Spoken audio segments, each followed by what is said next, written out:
research and meticulous preparation, Kenya's Eliud Kipchoge will hope to run 26.2 miles in under 2 hours, and in doing so, beat one of the great sporting barriers of our time. What light, what future exists if we abandon the quest to discover the very limits of human endurance? About leaving legacy in this world. Eliud Kipchoge is the world's greatest marathon runner. At 34, he's the official world record holder. He has 8 victories in big city marathons and is the Olympic champion from Rio. And of course, there is that one failed attempt at 1:59 2 years ago in Monza. But this is different. Lessons were learned and no stone has been left unturned in the preparation for this attempt this morning. The sun's coming out, it's burning the fog away, and we've already got crowds, especially around here at the finish, who are all expectant of history being made today in Vienna. And alongside me to look forward to and enjoy what could be a very, very special day indeed, I have Shalane Flanagan, the American distance runner, Olympic silver medalist, and Crystal Arnold, broadcaster from South Africa, who knows all about the importance of this to the continent, and Ed Caesar, a writer who, well, literally, you wrote the book on the sub-2-hour marathon. What you don't know about it, nobody does. So it's great to have you all alongside me here. But Ed, let's start with you and why this is just so significant. Well, the sub-2-hour marathon's considered the Everest of distance running, something that people for a long time thought was nearly impossible, we wouldn't see in our lifetimes, and in the last few years it's suddenly hoved into view. And, you know, we might see it today, and it's very exciting. It is exciting, but it won't be an IAAF world record for a few reasons. Yes, in order for it to be a world record, it has to be ratified by the IAAF, and there are 3 factors. The first one is Eliud is the sole competitor. There's no one else in the race. Eliud is the only one who's going to be finishing the marathon today. The second one is the fact that he has pacers that are going to be coming in and out of the race. That is not allowed. And then the third factor is that he will be receiving fluids via a bike and not picking it up at a traditional table. Okay, and for the African continent, Crystal, this is huge. You know, he's at the vanguard of distance running, and distance running is so important to so many nations on the continent. Well, distance running and Africa are intrinsically linked, and since 2003, that men's world record has been in African hands. Think of Tergat Gebrselassie, Kipchoge, Kimeto. And just from an African perspective, I think the continent knows that we are ahead of something very, very special. It's almost a turning point in humanity for the continent, and they hold it in such high regard. But it's just as that 4-minute mile barrier, it seemed unbreakable until Sir Roger Bannister defied the odds. And since then, 1,400 or so have been able to reach that mark, including one of the pacemakers, which is very, very special. But from an African perspective, right now, there are young Africans watching and just looking to see what human potential looks like, waiting to be the next Kipchoge. And it is so important to Eliud Kipchoge to have that mantle and to be that role model. He is, of course, the official world record holder. Let's have a look then at how the time has come down significantly from back in the London Olympics in 1908. I mean, breaking 3 hours then, Ed, was a pretty decent effort. I know, but if you broke 3, you got the gold medal, then that's fantastic. And you see here some of the greats of the sport. Bakila, double Olympic champion in 1664. You know, you see how the world record slows up as we get towards 2 hours. And what that tells you, although the hashtag on this event is no human is limited, in fact, there are limits. And that's what makes it interesting. Let's find out, what the limits are. Absolutely, and the man who is being charged with that is Eliud Kipchoge. It's his job to show us today what the limits are. Are there any limits? And there he is, just having a little stretch as he's about to get into the vehicle. They're staying at a hotel in the centre of Vienna, and there he is, getting ready for, hopefully his cab turns up soon, because every detail on this has been meticulous, so I'm sure his vehicle will be along very, very soon.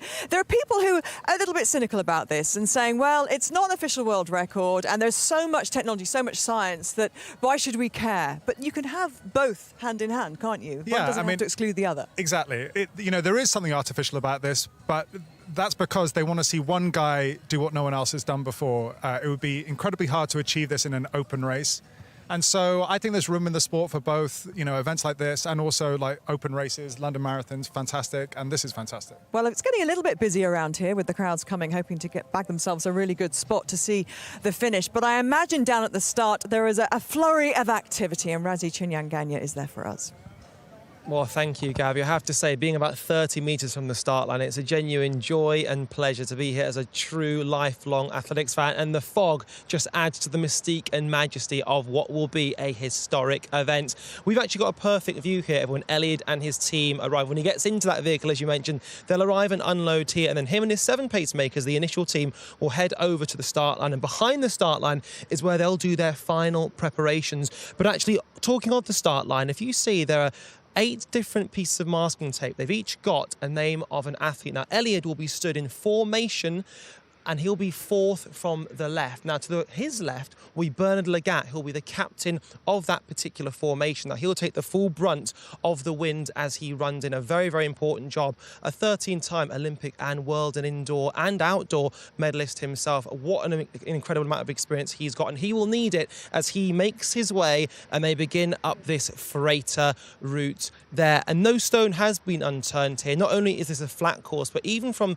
the climate and the forecast, we've got very little wind to be predicted for when they actually begin this. There's also the perfect temperature and humidity. And having spoken to Paula Ratcliffe, she said it's a very personal thing. As a marathon runner, it's up to you what you want. And these are exactly the conditions that Eliud wanted. There's also a very, very low chance of rain. So it's perfect conditions, and it's all just setting itself up to be something incredible. But there is only one man really with the cocktail required for making history, with the talent, with the athletic ability, with the experience, with the consistency. I'm of course talking about the Talai clansman himself, Eliud Kipchoge. The last bend in a second, and you'll see the finish line ahead of him. Look at the crowds here. Kipchoge is the champion again, absolutely supreme. Before in the history of mankind. He's the only athlete in the world capable of doing this.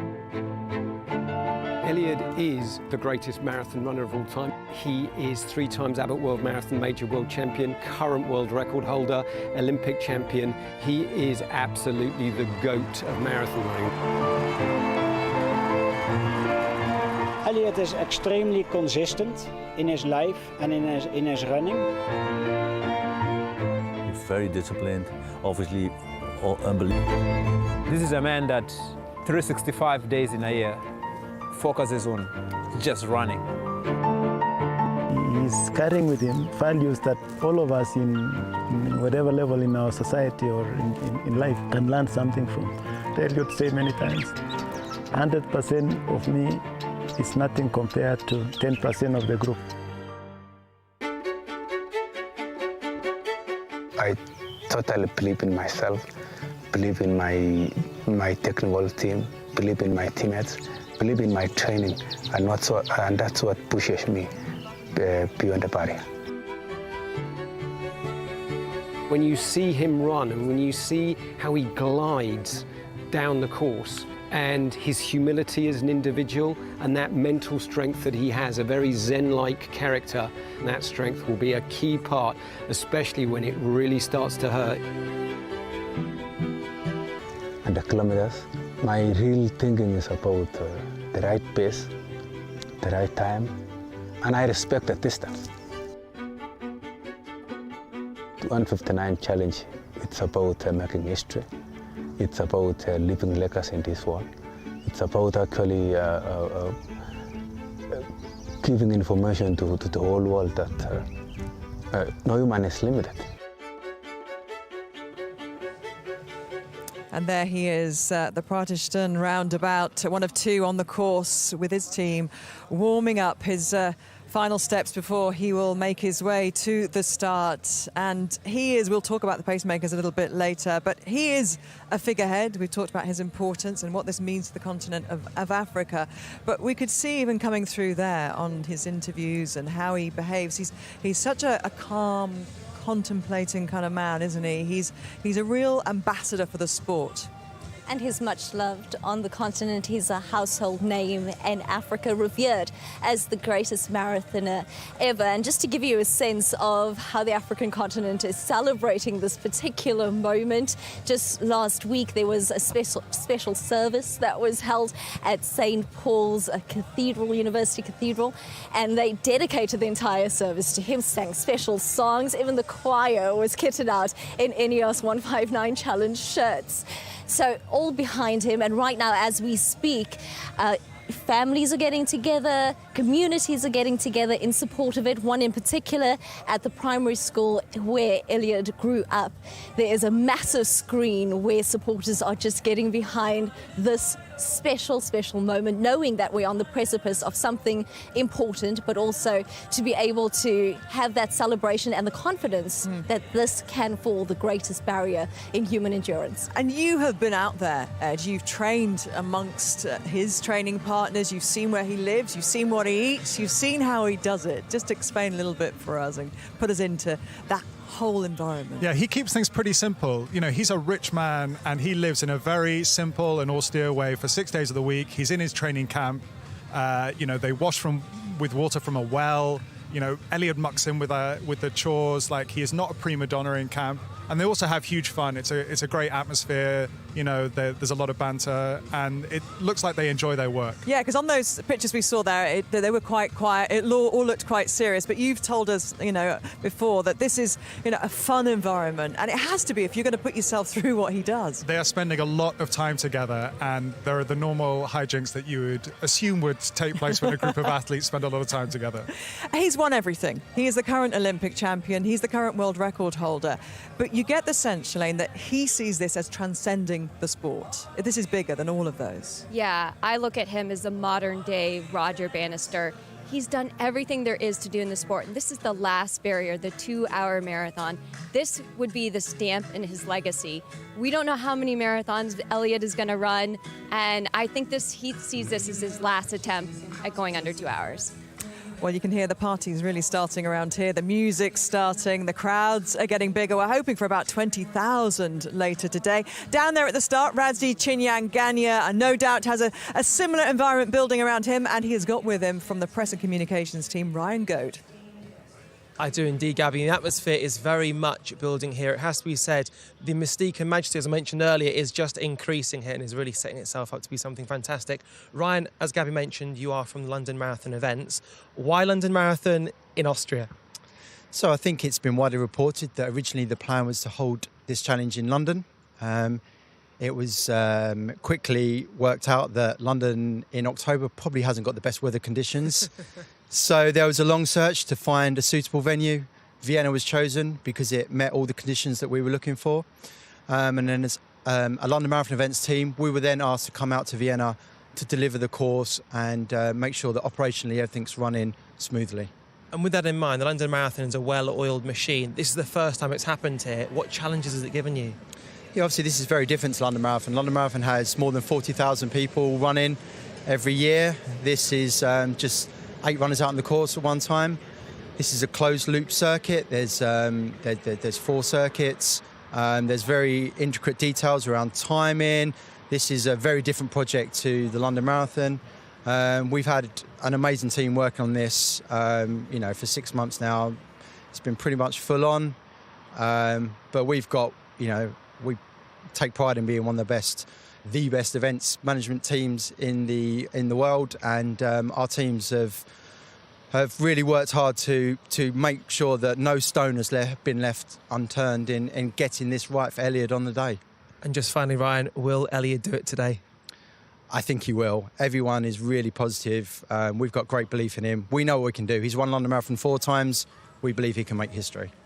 No humans unlimited. Well, the historic event is almost a year in the making, and while it's Eliud and his team's job to do the hard yards, to do the thousands of miles it takes to get them to the start line, there's another team behind the team. You saw Ryan there from the press team, and so many scientists and researchers making sure that all the meticulous preparation is exact and complete. And one of the most important jobs was choosing the location. To finish. That will be a 250 pace per kilometer, so 21 kilometers per hour. He will start in that kind of pace and try to hold on till the finish line, and if all goes well, maybe increase a little bit the last kilometers. We have the pace car, which sets the pace for them. We have lasers beamed onto the surface of the road, so allows them to maintain their stable position. He'll receive his drinks from a bike rather than taking them from a table as it would normally do. How much he consumes is actually closely monitored by his nutritionist, and we'll be measuring every time that he takes something from his water bottle and tosses it. They will actually pick it up so that he can weigh it and know how much that he consumed and then manage his intake. Team is so important in this. He surrounds himself with the best athletes, the best nutritionists, the best psychologists, the best training partners. Science is wonderful, but is supporting the desire and the heart. Without desire and heart, you don't go anywhere. So here we are in Vienna, the perfect location, and that will be run 4.3 kilometres, 4.4 times with 2 roundabouts, one at either end, one 800 metres, one 200 metres. The Hauptallee is perfectly flat. It's surrounded, shrouded with trees, so that will block out any weather that wasn't expected, although the wind appears to be non-existent today. The leaves are not blowing at all. It couldn't be better for Eliud Kipchoge this morning. This is exactly why Vienna was chosen. I mean, when you saw the window, the 10-day window and the weather, this seemed to be the optimal day in the window, and it was the day that was the preferred date. The gods are smiling at the moment. Yes, and I think Eliud is smiling, and I think everyone else here too. We all want what's best for Eliud to see if he can really push himself. You know this track. You've had a little run on it, haven't you? You've been out there. I've blessed my feet on the ground for Eliud and kissed it and said, you know, I hope the gods, the marathon gods, are with Eliud today. It is perfect for running. It is a brand new surface for most of the course. It's 90% straight running. There are just 2 roundabouts, one being 800 meters and the second one being 200 meters, so there's no momentum lost. And crowds are going to be here. 20,000 expected. The Kenyans are there already with their flags, Crystal. And that will be a big difference to Monza. And that's really important to Eliud, to have that support, have that cheering, hear the crowd. He certainly knows the power of the crowd, and this is such a cosmopolitan crowd, hailing not only from Kenya, but also the locals have gotten involved. I've spoken to some fans that have come from the Gold Coast and Boston, but the reason he knows the power of the crowd goes back to Berlin. For that world record, he ran the last 17 kilometers solo, and the thing that was getting him through those kilometers was the crowd. He said of the crowd that it gave him strength, and hearing them cheer was music to his ears. And focusing on something completely different, his apparel. Obviously, we know technology goes into sportswear and has done for a very long time, but we shouldn't underestimate what's going on his feet and how important they are, those trainers. I don't think we should kid ourselves. I don't think this would have been possible to try and go under 2 hours 5 or 10 years ago. The technology's developed so fast, and you know, he's in the latest innovation. You know, he's in shoes that no one else has ever run before, and it's a step change from where we were even 2 years ago. And so we're talking about maybe a few seconds, which in this context is, an enormous amount of help. Could be vital. Okay, well, an elite group of the world's best runners have been hand-picked to be the pacers today for Eliud Kipchoge, and they are some of the greatest at the distances that they cover. World record, world champions, Olympic champions out there as well. But it's not just who's been selected, but how they've been trained to do it that will be key in breaking that barrier. The pacemakers are critical for Eliud to run as fast as he needs to. Pacers have 2 functions really: maintain the pace for Eliud and create an aerodynamic advantage in the positioning and the formation of the pacers. We've tested almost 100 different runs with the computer simulations, and numbers of them in the wind tunnel, and so we've done a lot of homework into finding the best one for him. It's a formation that nobody's ever run in before. It's designed completely different because we're trying to protect one runner. Every lap he's also going to rotate the pacers twice, and so as he comes through the finish line area, he will have a new pacer group that rotates in and out, and so that's going to be a significant section for us. We have to do it quickly and efficiently. The pacemakers are of the world's best standard. These are world champions, world record holders, Olympic medalists. Some of these pacemakers already train closely with Eliud and part of Eliud's team, so obviously it's about creating a team and people he's comfortable with. They have to be in tip-top shape, they have to have the right ability, and also Eliud has to trust them. This is actually trying to make history, and making history is that you need somebody who have been there together for a very long time. Each of the formations will have a team captain, and that will be the person that dictates the conversation and talks to the other pacers within the group. Bernard Lagat is one of those athletes we've chosen as one of our team captains. Bernard's a world-class athlete. He's an excellent communicator, very well respected. One of the most important things is to make sure that the pace is going the right way and make sure that the transition later on when other groups come in is going to be smooth as possible. This race is an extraordinary race in itself. It's kind of a melting pot. This is the only race where you can find a 1500-meter runner and a marathon runner playing the same role.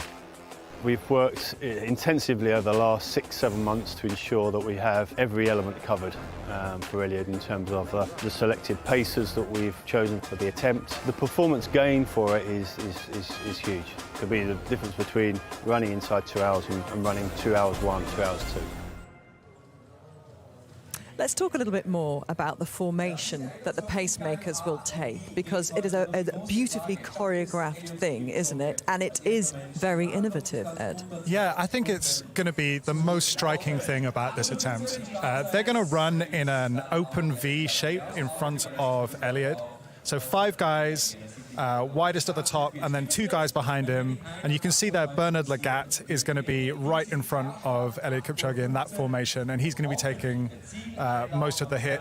The idea is that you create a little bubble of air around Eliud Kipchoge so that he's not getting any drag, or he's getting much less drag than he would do. And that, there to see, is what it usually refers to on a kind of sports caption. In this instance, you might think captain, but Bernard Lagat is the captain of that team. There are different teams, and each team has a captain. I guess their job is to make sure that, as I mentioned there, this choreographed shape is kept in line. And if anybody, steps out of line, they'll be given a little bit of a warning. Yeah, I think it's, it's so precise. I was talking to the guy that did a lot of the aerodynamic work. He said 12 centimetres to the left or right makes a significant difference. 12 centimetres when you're running. You don't want to be that man, do you? You don't. And how, I mentioned how they're coming in and out of this, they change over. That will be a really fascinating thing to watch. It has to be precise, has to be perfect. It has to be perfect. I make the analogy, it's like a NASCAR pit stop. Instead of exchanging tires, we're exchanging runners, and they have to flow in and out as quickly as possible and not let Eliud take too much of the brunt of the air, because as we know, he's conserving energy. That's why these athletes are here protecting him, to conserve energy so that he can break the barrier. But the biggest key, don't trip up Eliud. So be as cautious and careful as possible. You absolutely don't want to be that man, and that won't happen because you've seen them practicing and rehearsing. But this is a truly global bunch of athletes, isn't it? I mentioned gold medals, world champions, Olympic champions, and the range as well, Crystal, of distances. Yeah, I mean, just so varied, from about 10 countries, 41 pacemakers. But you speak about those pacemakers, they also are, some of them, so close to Eliud. He trusts them. There's a sense of camaraderie, but also a sense of family amongst them. And just from the caliber perspective, you have Augustine Choga, who is such a close friend of Eliud. He'll be running those final 10 kilometers in that pacemaker set. But you have the likes of Paul Chelimo, who was a silver medalist at the Rio Games. There's also Noah Kipchoge, who is known for his pace in the longer distances. It's such a high caliber class of pacemakers to get him to that mark. And the pace, just to put it into context, if you're at home watching, thinking, what does that feel like to run at that pace? Well, if you know 100 metres will be done in 17 seconds, so every 100 metres is 17 seconds. So that's an easy distance for you to go out and have a go at. And I love this one. The average UK man runs the park runs that take place every Saturday morning at 29 minutes and 8 seconds. Eliud Kipchoge will run every 5K in 14 minutes and 13 seconds, which is just phenomenal. If you want to know more about the pace and the pacers, and indeed all the details that have led to this event today, the second screen might be the place for you. Here's how you can find it. Eliud Kipchoge's challenge can be followed live right round the world on television, YouTube and INEOS159challenge.com. Check your local channel details for TV or go to the INEOS 159 Challenge channel on YouTube. But there's also exclusive second screen opportunities available. So wherever you're watching, be sure to have INEOS159challenge.com running on a second device, because there'll be background content and behind-the-scenes clip during the challenge, all signposted from YouTube and some global TV programs. As well as social feeds, there's a platform of user-controlled on-screen options that puts you in control and lets you decide what information, maps, social feeds and data you want to see with the pictures as this dramatic challenge unfolds. So, wherever you're watching Eliud's history-making marathon attempt, TV, website or YouTube, you stay in control of the data and information you want at INEOS159challenge.com.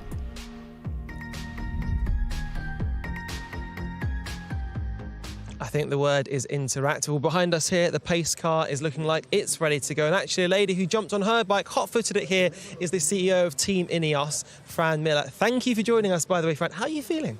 Excited, actually. It's been such a long build-up. So 5 months I've been working on the project now, and it feels like 5 minutes and 5 years all at the same time. But yeah, very excited. I mentioned your role as CEO of Team INEOS. What does that mean ostensibly?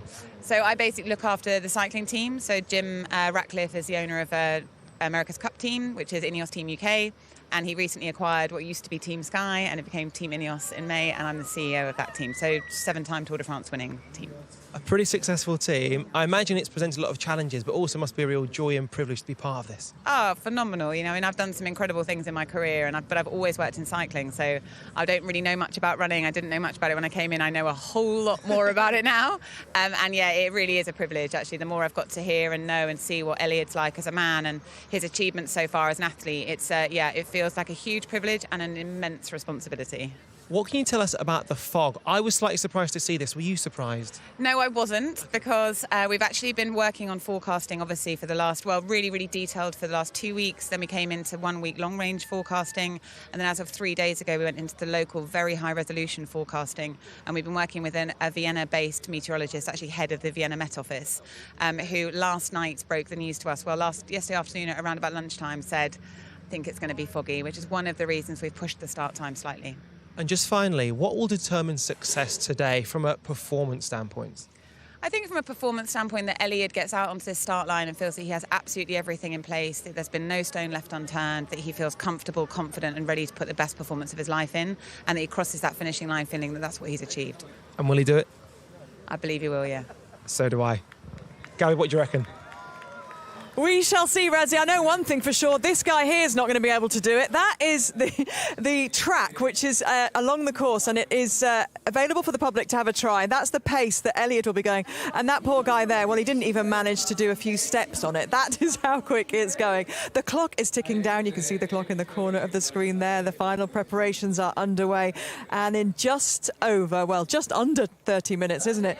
Eliud Kipchoge will attempt to make history. He's already attempted it once. He came so agonisingly close. Could this be the day the softly spoken man from Nandi County in Kenya completes a superhuman feat? He's got a bit of an aura about him. Everyone looks up to him. Everyone loves him. He is going to attempt to run under 2 hours for the marathon. It is very hard for people to understand how difficult it is. You train many, many months to the marathon and you get one chance, and there's so many elements involved. People said it would never happen. You can't really compare him to your average marathon runner. He's the best we've ever had and the best we've ever seen.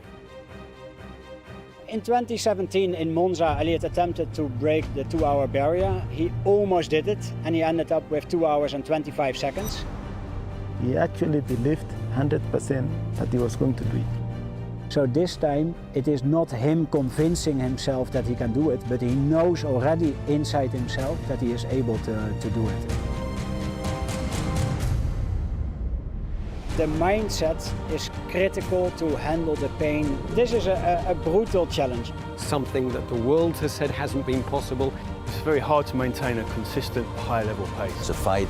That's something, that whole combination from Eliud that he has physically, psychologically. How do you inspire people to think, you know what, I'm not limited by what the world tells me I can do. This isn't about what isn't possible, it's about what is possible. If he succeeds, this should be one of the sporting moments of the 21st century. Any human being can break what other people think it's impossible. Well, there you go. That man thinks it's possible. He's managing to keep up with the pace at the moment. I wonder how long he'll be able to do that for. Some people having more luck than others out there. Eliud Kipchoge, though, you just saw there, is a man who has a steely determination, an inner confidence, and almost a kind of Zen-like spirit. He's a very calm character, and that was the same in Monza, clearly. The person is the same. It's what's going on around him that has changed. Does this feel very different to you, Ed, from Monza? You were there, you saw those preparations. Yeah, they did an incredible job in Monza of trying to control all the controllables, but they'll have learned things from that experience. And I think the biggest difference here has been the course. The course is very straight. It's perfect for running fast on. There are things that they will not be able to control.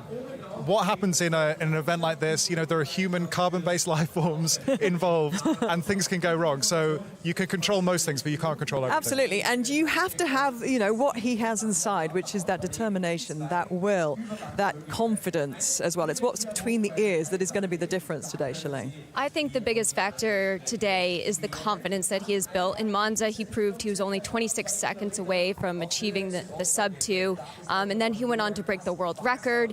And now he's arrived a different athlete, and I think the biggest difference is the self-belief. And like you said, between the ears, his mentality is going to take him there. That calmness, that's constant for him, isn't it? He never deviates from that demeanor. That is, it's been a signature of his career since he began, and it's that consistency really that has enabled him to have that self-belief and that measured nature that we have grown to love from Eliud. And I think what is key for him is this is actually 17 years in the making. It's his career that has led him to this moment. He's kept consistency with his team as well. Patrick Sang has been there from the start. His physiotherapist has been with him since 2002. So I think all of those elements make up those margins. An incredibly grounded man, isn't he? Now, for any distance runner, any marathon runner, the weeks leading up to the event are so important. The week leading up to the event is vital. When do you taper down? When do you start to change the intake of carbohydrate? Well, when your window for an event is 10 days, that must be a very tricky proposition indeed. It has been some week for Eliud and his team. Copy, we have Mr. Eliud Kipchoge on behalf of the Kenyan Civil Aviation Authority. Best of luck on the 159 challenge.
The Hauptallee still shrouded in mist, the fog threatening to clear a few moments ago, but it seems to have come back down again. And this definitely wasn't on the cards, was it? This won't be in the plans, Ed. This is definitely not in the plans. It is, I just saw it, it looks like about 90% humidity. They wanted it below 80%. So that's something you can't do anything about. You think you're going to get the best weather, and now you get what you get. It's the right temperature. I think Eliud will probably put this out of his mind and just think, I've still got enough going for this, you know, in terms of the conditions, that I can do it. For all the qualities we've just mentioned about his mental qualities, this is where they come into play, because you can't panic about anything. You're here, this is a start line, you're going for it. You have to be adaptable as an athlete. I doubt Eliud is looking at the forecast and saying, oh gosh, it's 90% humidity. I'm sure he's just focused on his preparation and what he's been practicing mentally for the last 3 months. Yeah, and as we know, every single detail has been checked. He's got an incredible team around him who've looked into every detail they can possibly think of. So I guess the final thoughts, guys, are, can he do it, Crystal? One word, yes. I mean, he's the ideal athlete, the ideal conditions, hopefully by the time they start, and the ideal crowd. It won't be easy. It's, of course, a monumental challenge for any human being to achieve. But Ed, do you think he's in the best possible place? Can he do this? I think he can do it. I think the marathon is a brutal sport, and it can, it can humble you, as Bill Rogers once said. I really hope that he does it just for him, because this is something that he really wants more than anything. Shalane? He is such a joy to watch. So regardless of the outcome, I truly believe he can. But regardless of the outcome, he's just such a joy to watch. Thank you so much, guys. Well, one thing's for sure, we here, and I'm sure you all at home as well, wish him all the very best. I think my message is just good luck. Just give it everything that you've got, and all of the preparation, everything has gone into it. Si fanya hizi kitu. Twende.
Good morning and welcome to a foggy Vienna in Austria, where in 15 minutes' time, one man will attempt to go where no man has been before. That man, Eliud Kipchoge, pushing his body and mind to the limit with the aid of scientific research and meticulous preparation, will hope to run 26.2 miles in under 2 hours. And in doing so, one of the great sporting barriers of our time will have been conquered. What light, what future exists if we abandon the quest to discover the very limits of human endurance? With leaving legacy in this world.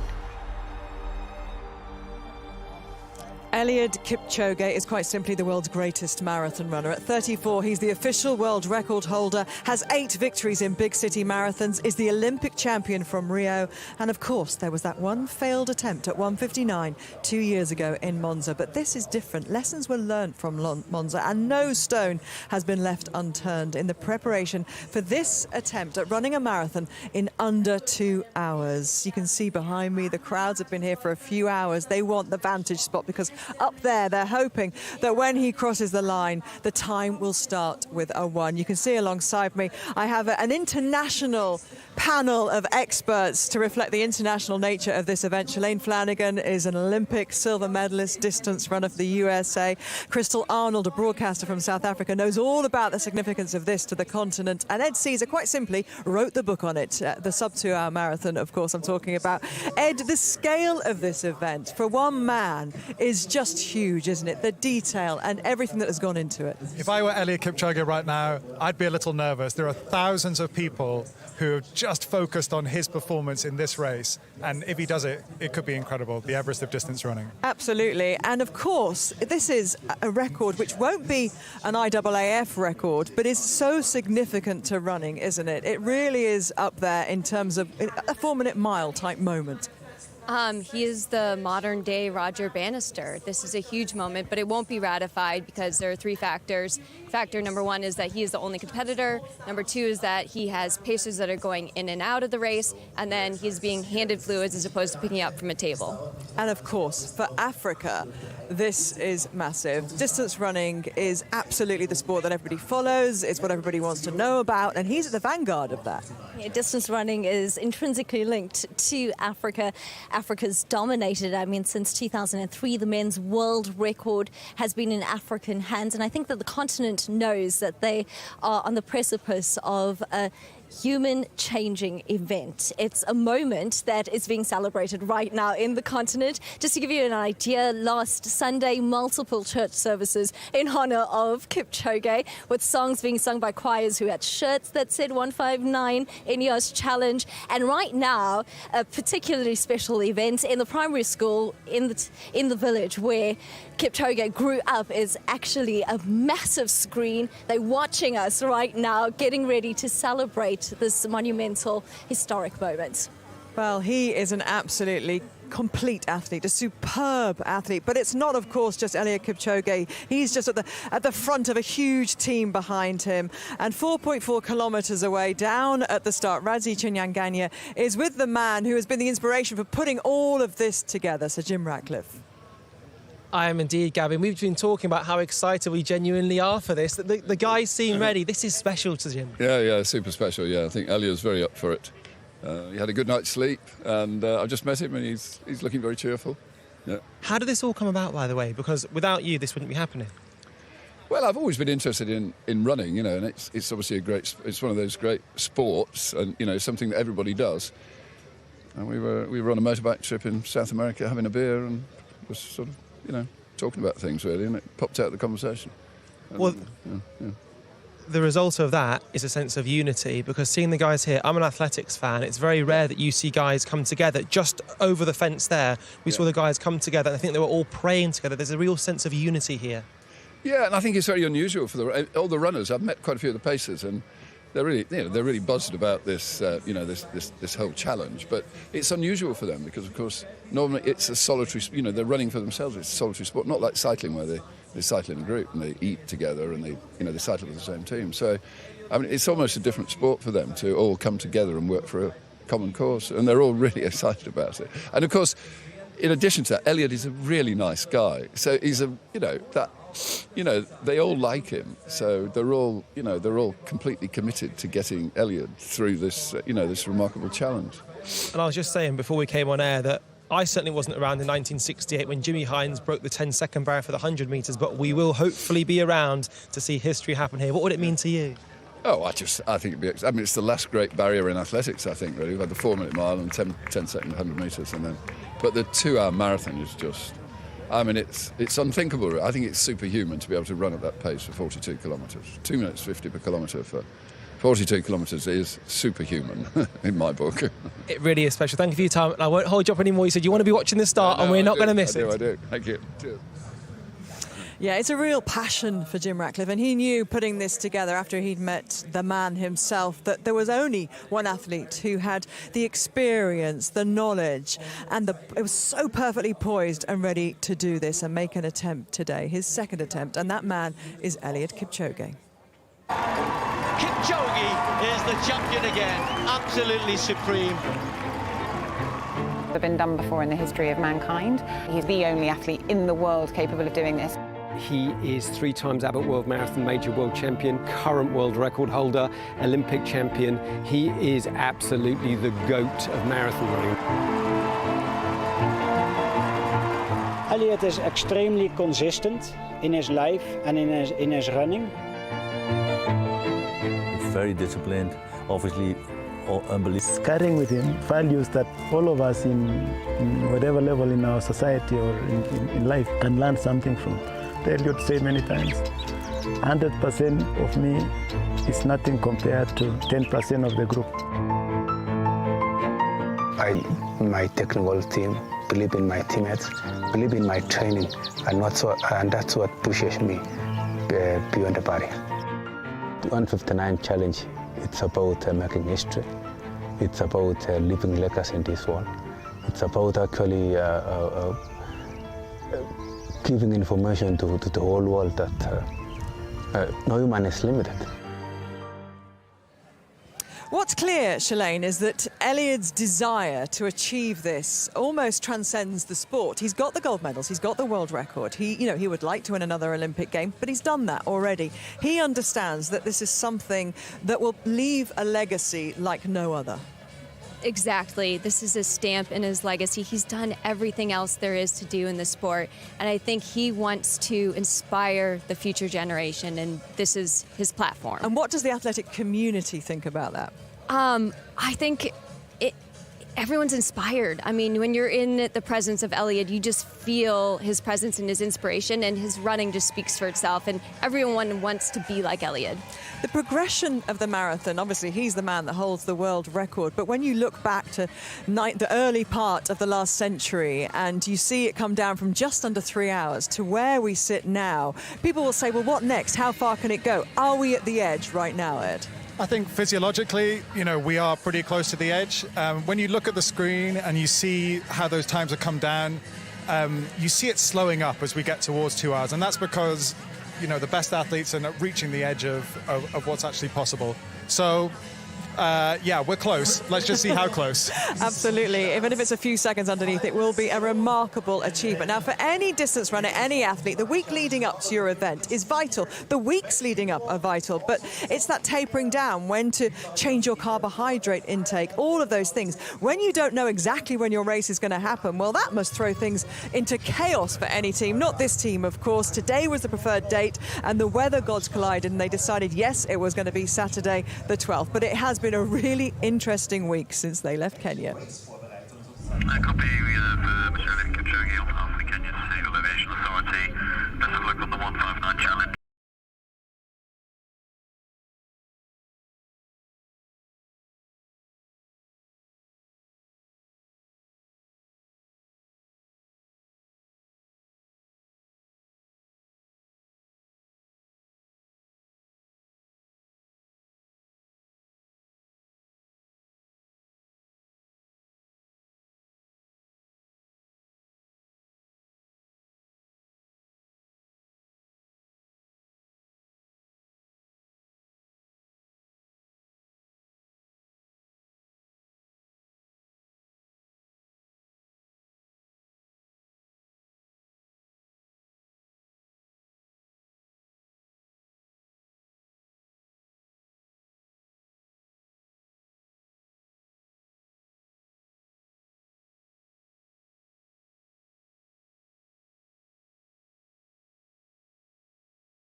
Every I has been dotted, every T crossed, everything thought about that possibly could be. Ed, is he going to do it? Well, the marathon is a brutal sport, and Bill Rogers said it can humble you. I feel like he has a very good chance, but anything can happen, and I'll just keep my fingers crossed.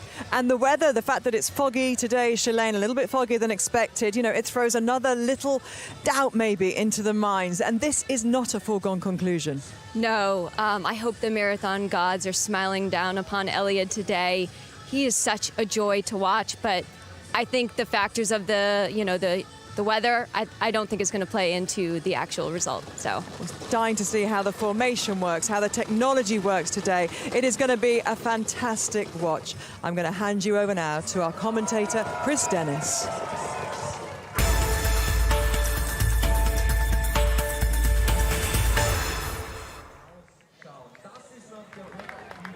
Well, the waiting is over. The moment has arrived. And there we are on the start line, on the Reichsbrücke, which straddles the Danube, that majestic river that flows through Vienna. And there the first group of pacemakers. We'll talk you through them in great detail. Shalane and Ed will be joining me very, very shortly. And we are just moments away. And there he is. You know, thousands, if not millions of people will be going out for a Saturday run today. Well, this could be the most famous Saturday run the world has ever seen. And it's all about this man, Eliud Kipchoge from Kenya. They're the pacemakers. Bernard Lagat is the captain. And let's just remind ourselves of the formation of these pacemakers. There are 5 teams of 7, and that is the open V that Ed was talking about, with EK Eliud Kipchoge at the heart of it, and 2 wingmen, if you like, behind, all guaranteed to take the wind resistance out of Eliud's performance. 5 team captains. The first of them, Bernard Lagat, he's 44 years old. He's the oldest of the pacemakers in action today. The youngest is just 19 years old. And this first group will take them through to the first 3 kilometres. The current weather, well, almost perfect. A little bit more humid at 90% than was expected and was wanted, but Eliud Kipchoge, I'm sure, will be able to cope with that. So we're into the final few minutes before countdown. What on earth is going through the mind of Eliud Kipchoge? How quickly, how fast is his heart beating? 5.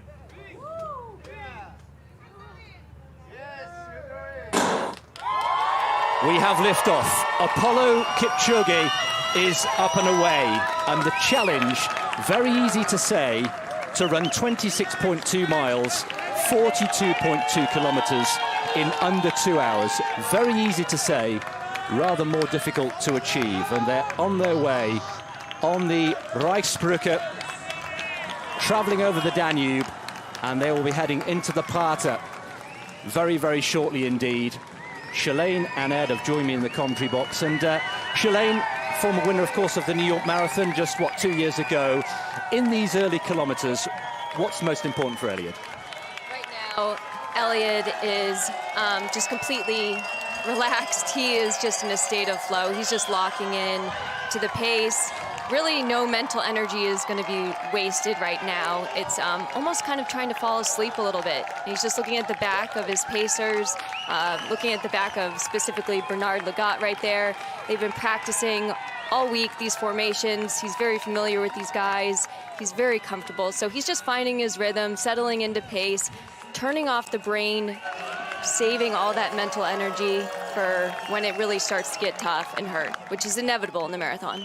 So into the second minute of this extraordinary challenge here. And of course, the crowd is really building already. We're expecting 20 to 25,000 people lining the route. It's absolutely perfect. It's tailor-made for spectating here. The Prater, the green lung, if you like, of Vienna, the largest park in the capital city of Austria, is going to be packed here. It's perfect. There's not a breath of wind. We're looking at beautiful autumnal colours, and they make their way. Ed has joined us also in the commentary box. We're going to talk about the pacing in great detail throughout the next 2 hours, Ed, but just give us a sense of how revolutionary this open V formation is. Well, it just looks like it shouldn't work. They're running with this wide front and it's a reverse V, and you think, well, how can that work? But everyone tells me that it reduces drag on Eliud, and they've done all the testing that they need to do to ensure that it's actually the optimal formation.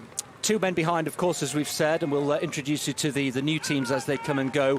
The drop-in, drop-out function or system is going to be absolutely key, so we'll be making sure that we talk you through that. But essentially, in terms of formation, it's 2 at the front, 2 behind them, then the captain, and in this case it's Bernard Lagat, the multiple world and Olympic champion. There he is, centre picture, with all that experience at 44 years old.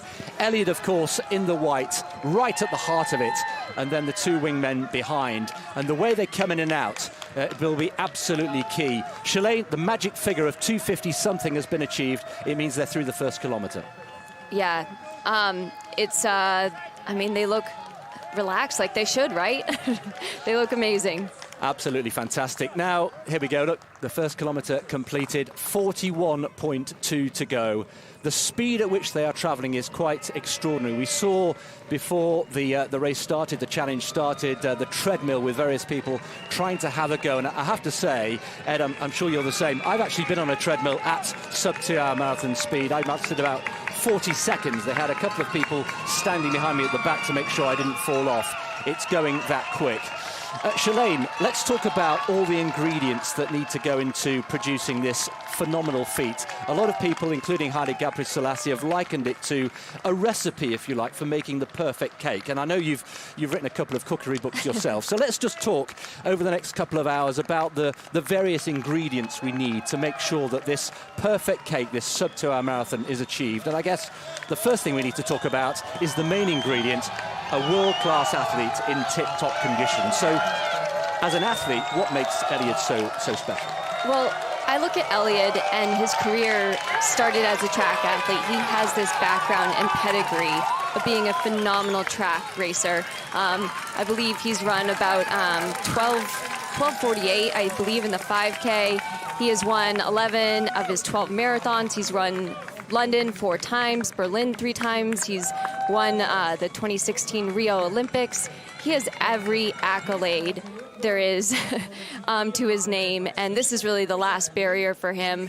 But all of that training over his career is setting up the stage for today. All of that training is accumulated into hopefully a phenomenal performance. And Ed, you were in Monza like Shalane. What are the improvement points, do you think, essentially, when it boils down to it? That was a terrifically successful experiment. It needs to be bettered here in Vienna today. What are the key things that need to be improved, do you think? I think the course is slightly better. It's straighter. And turns are one of the things that hurt you in terms of time. I think that this pacer formation could make a big difference. They're also wearing the most advanced shoes, so that's a difference. The intake of carbs, which he gets through a drink or a gel that's taped onto the bottle, that's been slightly refined. So the important thing is that he's not going to hopefully run out of fuel. So all these tiny little tweaks are helping him along. I believe he's consuming the Moreton gels and fluids every 5K, and I believe it's like about 250 milliliters is what he'll be consuming. Right, we'll see that. And we've just out of picture, we've actually got Valentin Treuil, who's the performance manager. He's the athlete manager. He will be on the bicycle, who will be handing the drinks to Eliud and the gels, and we'll talk you through that when it happens. We're looking for, about 7:50 or so, aren't we, for the first 3 kilometres when the Pacemaker teams will change. Just a quick word about Eliud Kipchoge, the man. We've heard how humble he is, how disciplined, how down-to-earth he is. You've spent some time out there. What is he like as a person? Well, he is humble. He also has to have a certain amount of self-belief and arrogance, if you like, when he gets into races. He knows he's going to do it. So you don't win 11 out of your 12 marathons by not having belief in yourself. So he has a great and humble attitude to life in general. He gets on pretty well with his teammates. He mucks in with chores. He's a much-loved person in his training camp and around Kenya. But, when he's out there today, he's the boss, which is what he also gets called in camp. So, he's just switched into boss mode right now. He is a phenomenal person as well as a phenomenal athlete, and there he is just bunched in behind the pacemakers. The absolute trust between all 8 people at any one time cannot be overstated. Bernard Lagat there, right at the heart of it, the initial captain, and he will be handing over shortly to the second team, and Eric Kipchoge will be the second captain. And there are 9 stages altogether. The formation, barring any unforeseen circumstances, the formation will remain the same throughout each of the teams. And the one constant throughout of all this, of course, is Eliud himself. Eliud Kipchoge there in the white at the heart of things. Back to Eliud the person. I mean, you mentioned the fact that he's a man of the people. He takes his turn, doesn't he, at chopping vegetables and cleaning the toilets. He doesn't live at home when they're on camp. He just lives a few kilometres away, but he insists on being part of the group all the time. Yeah, and I think that's the key thing for him is just to keep doing the same things that have led him to this point. So he's not had his head turned by making a lot of money. You know, his family live in quite comfortable circumstances, and he doesn't most of the time. So you can, there are a lot of different athletes that might have dealt with that a different way. But his way is just to keep on doing the same simple things that have got him to this point. You mentioned his family. Shalane, we've got his wife and 3 children here today. It's a first, his wife, Grace, and they're all watching him live in a marathon, in this case, a challenge for the first time. Yeah, Grace is, he calls affectionately his family his ignition key, which is a beautiful term. His wife, Grace, he said, is his main supporter. She takes care of the family farm and the 3 children, Lynn, Griffin, and Jordan. He finds that his family is his inspiration and plays a huge role in what he's able to do. And I believe this is the first time his family has traveled to come to one of his races. So I think he wants to make sure that they're part of something historical today. And so I'm sure they're extremely nervous. As a family member watching my family compete, it's always easier to be the athlete than actually being the supporting role. Well, 3 kilometres approaching, so we're expecting a change, Ed, very shortly of the team. Yeah, and I, for one, of this formation, it looks strange and it's wonderful. You see Jack Rayner there with a fabulous sort of 1970s style moustache spread across his face, giving us a sort of nostalgic feel. This is what the organisers are calling a kind of a K shape. Or a Y shape. Or a Y shape, I guess. But we have these 2 tail gunners here, and all of it is to do with creating a little pocket of air around Eliud. You'll see on the left of screen there that there's the green laser. This is the laser pacer, and we are actually at the finish line, of course, waiting in less than 2 hours time now for the crescendo, the climax of this race. And the pacers and Eliud are just about to go in front of us for the first time, and I can tell you the atmosphere out on the course is absolutely electric. There is Valentin Troy on the bicycle, just tracking them, keeping a safe, respectful distance. And we're keeping an eye out here for the first changeover. They're going to go past the finish line, what will be the finish line later on in the challenge. And there is the laser pacer, if you like. That is the pace that will bring him home inside 2 hours. And Ed, we're approaching the time for the phase changeover. And as I think Shalane was likening, here we go. Shalane, talk us through this. Yeah, I was likening it to in the U.S., a NASCAR pit stop where we change out tires, fine-tune the machine.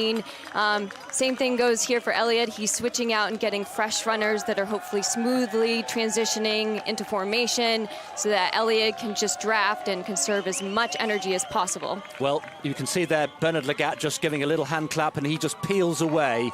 And Ed, as a first transition, and here's the new team taking over, Team 2, with Eric Kipchoge now taking the Lagat role as the captain, just ahead of Eliud himself. Ed, for you, how smooth was that? That was pretty smooth. And did you see that Bernard Lagat hung around there? So everyone else in the team dropped out. Bernard Lagat stayed in front of Eliud to give him the protection while the other team swapped in, and then he swapped out last.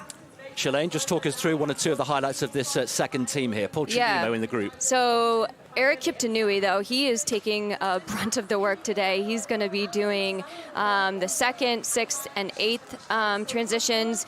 He's a half marathon specialist who is the 6th fastest man ever over the half marathon distance. He's run a gaudy 58:42 time that he clocked to win the 2018 Berlin half marathon. He's also won the 2018 Barcelona half marathon and the 2019 Lisbon half marathon. This man is a specialist, like I said, in the half marathon, and so he's going to be doing a lot of the work today. One of the constants actually in this, apart from Eliud in that first changeover, is that Emmanuel Betts and Gideon Kipchoge have stayed as the wingman at the back end. Okay, yeah, I was not expecting that. I thought the whole team were going to change, so just goes to show. Yeah. So they're doing a proper stint here. That's 10K. What is that? 29 minutes? 28 minutes, 28. roughly, right? 29 minutes. Yeah. Yeah, something like that. So that's going a good lick. So they're getting a workout. We're getting a good view here of the Prater. We heard in the build-up to the challenge starting how important this course is. At the moment, we're on target. We will be bringing you, of course, the projected time as we go through this extraordinary event. 1:59.50 is so far the projected time. An interesting hearing from Valentin Tro, who's the gentleman there on the bicycle, who will be handing the drinks to Eliud Kipchoge throughout this challenge. Interesting to hear him, Shalane, say that they're aiming for 2:50 pace, 2:50 per kilometre as a constant throughout the race. Yeah, and that's intriguing to me because, I heard that there was talk that, yeah, he's going to go for sub-2, but what if Eliud wants to run faster? Will he be able to dictate the cars and the pacers to go actually faster than 250 a K? We'll see what happens. But, yeah, having a nice, consistent pace is optimal for running fast. You always want to run consistent all the way to the finish, or you want a negative split where you run the second half faster than you do the first. Well, one of the big landmarks coming up is the 5-kilometre split. The clock approaching 14 minutes, as you can see there, bottom right of screen. And if he's on schedule, he should be hitting 5 kilometres in 14 minutes and 13 seconds. And as Gabby was saying before we started here, just contrast that to what the average person does, certainly in Great Britain and throughout Europe, in a park run, 5 kilometres. Many people watching today, of course, will be watching the INEOS 159 challenge and then going out to run a park run themselves. So Eliud Kipchoge should be now hitting the 5-kilometre mark. Ed, how is he looking? I think he looks pretty good, but then he always looks pretty good. So let's see what, they say in Kenya the race starts at 35. If he's still looking good at 35, I think he's got a great shot. But, one of the tells that you have with Eliud, if we can see him, is that sometimes he looks with his thumbs when he's very relaxed. He looks like he's brushing lint from his, lapels of his tuxedo jacket, perhaps. You get this beautiful rhythm, and he's slightly in trouble when he stops brushing lint. So, right now he looks super relaxed, and it doesn't look like this pace is hurting him too much. But let's see how he goes. Absolutely, long way to go. And Shalane, for those people perhaps who've never seen Eliud race before, in the final stages, when most of us would be on our knees, and I think all three of us in this commentary booth have run a marathon ourselves, that's the very time when Eliud breaks into a smile. He does. It is counterintuitive. When he is hurting most, he has a giant smile across his face, and people think like, oh, what is he giggling at? Like, what is going on here? But that's his way of trying to trick his brain to lean into the hurt and to try to not recognize the pain that he's putting himself through. But that is the telltale sign that everyone knows when Eliud is hurting, he's actually smiling. I also think he might actually do that when he's in a very close race as well. Sometimes I remember he was in this big fight with Wilson Kipsang in the London Marathon, and he shot him a big smile when he took it near the end. Intimidating. That would be intimidating. Well, we talked about Eliud the athlete, we've talked a little bit about Eliud the person. Of course, a factor, and we go back to our little metaphor of the cake and all the ingredients that go into make this. We're approaching the first of the roundabouts here. This is the Lusthaus. This is the smaller of the two roundabouts. So essentially, in image terms, we're looking at like a dog's bone, if you like, with a straight piece along the middle, which is the Prater, the Hauptallee, and they're now going around the smaller of the two roundabouts, the Lusthaus, and in the middle of that is a former hunting lodge, and it was badly bombed actually during the Second World War and then rebuilt in 1948. There it is. There is the Lusthaus, and it's now, Shalane, a place to grab coffee. It's a cafe and a restaurant, and I think we may all be going for breakfast actually afterwards. And maybe Eliud would join us. Yes, I think it's important to note too, with these lines that you're seeing in the road, that these lines are actually for Eliud, that he does not cross over the line, because if he did cross over the line, he would technically be DQ'd because he'd be running less than the marathon distance. So these lines that are in the road are not for the pacers, they're for Eliud to make sure he doesn't cross over. You can just see the first time that fluid has been passed to Eliud. You can see him in the white, just shielded by the pacemakers, taking on board the vital fluid and gels that he needed. Then he's handing it back to Valentin Troy, and now what happens? So interesting, he was handed off at about 6K instead of 5K, but that may be more just the logistics of getting around the actual roundabout. But yeah, he just handed, I believe, one bottle, maybe a gel. We've heard that he's going to be taking in gels and fluids, so. Okay, you can see the recent splits there. The 250 mark in green means that he's on schedule for a sub-2-hour marathon pace. 252 and 251 in the red means he's just outside. He's been twice on target and twice just outside. Overall, look, 8 seconds inside. It just shows us, Ed, even in these early stages, just how challenging it is. Yeah, I mean, they want to run even splits, but it is impossible to run completely even kilometers one after another. So what we're talking about here is someone trying to, get as close as they can to 250 for as long as possible. As things stand, he is 8 seconds in. The speed here, it's worth, Shalane, just reflecting on this and just trying to put it into some sort of layman's terms. He is going to be running, or trying to run, consistently at 13 miles an hour, 21 kilometers an hour. Extraordinary. We were trying to think last night, weren't we, over dinner, about an everyday example of what that speed looks like. And in London, where I come from, the average speed, I think, of a London bus and traffic in central London is only about 8 miles an hour. Have you thought of something that will illustrate that? Yeah, I mean, same thing. I think about, what cars would roll through a neighborhood and through my neighborhood, and thinking that Eliud's running as fast as the cars rolling through my neighborhood. It's mind-blowing. I challenge people to go out to their local track and just run one lap, 400 meters of the track in 68 seconds. I bet you not many people can do that. So that just goes to show, and Eliud has to do that. 105 times. Yes, thank you for doing the math. 105 times. Yeah, we can break this down in so many ways, can't we? Yes, one lap of the track, if you go down to your local track, 68 seconds. And he has to do that 105 times. And as we heard earlier on, each 100 meters in 17 seconds. And he will be doing that 422 times. Let's get a view of the next pacemakers, the next group of pacemakers, Team 3, who will take them through 8 kilometers to 13 kilometers, awaiting here. The captain of this team will be Brett Robinson, and it features all 3 of the Ingebrigtsens. This is really remarkable. It was very fun to have all 3 of these Ingebrigtsen brothers from Norway in the same 5,000 meters race, and now they're all part of the same team here. This is one of the really cool things about this event, is that people come from 10 different countries, and they're all part of this one project. The story of these brothers is remarkable anyway, that they're all world-class athletes. So to have them all in the same team is really something here. Yeah, and the Ingebrigtsens just came off of the World Championships in Doha, where they competed in the 5,000 meters and 1,500 meters and had a great World Championships. Maybe we're hoping to come away with more medals, but they've extended their season to come here and help Eliud, and I think that's tremendous. The last K, the 7th K, was in 2:48, so we are under prescribed schedule right now. Yeah, and just a couple of seconds makes all the difference. So we've just given ourselves a little bit more margin for comfort here. 10 seconds inside sub-2-hour pace so far, and we're heading towards the 8-kilometer mark. Ed, just a little update on what we read into the facial expression and the body language of Eliud himself. Yeah, I think he looks smooth. It doesn't look like he's hurting too badly. This will be a tumult of exertion.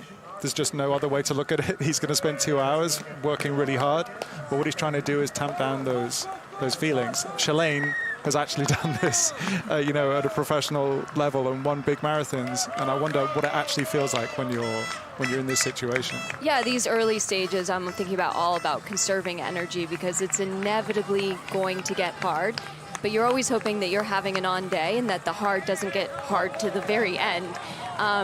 No matter what, once you hit about 30 to 35K, reality sinks in that you're running a marathon and that you're running very fast. And, you know, Eliud is attempting unknown territory. Each step that he's taking is towards history. He is racing the clock and running towards history. So there's a lot of motivation to nail this and get it dialed in. And here we approach the third transition here. Team 3 just about to take over. The captain, Brett Robinson. And again, we'll introduce you to the members of Team 3, but it's again another very smooth transition. There we can say Henrik Ingebrigtsen, Philip as well, and Jakob centre of picture, all fresh, as Shalane was saying, from the World Championships in Doha.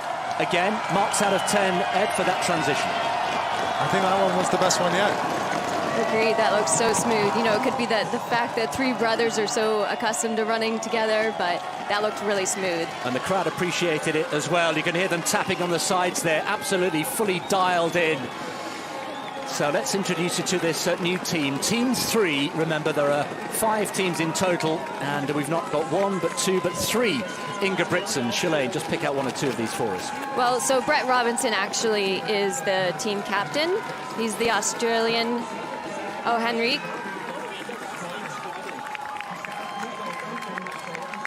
Stanley Kebane as well from Kenya.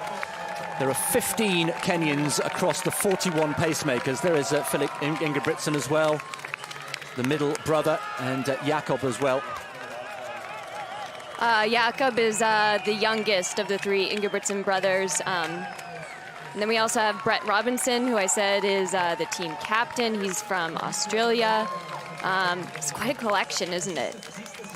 And we've changed the wingmen, Ed. This time we've got Kipchoge and Jonathan Correa now operating as the bottom of the Y. I think in an absolutely ideal situation, they would be running a bit closer to each other, the wingmen at the back. Apparently that's what helps, you know, prevent the wash.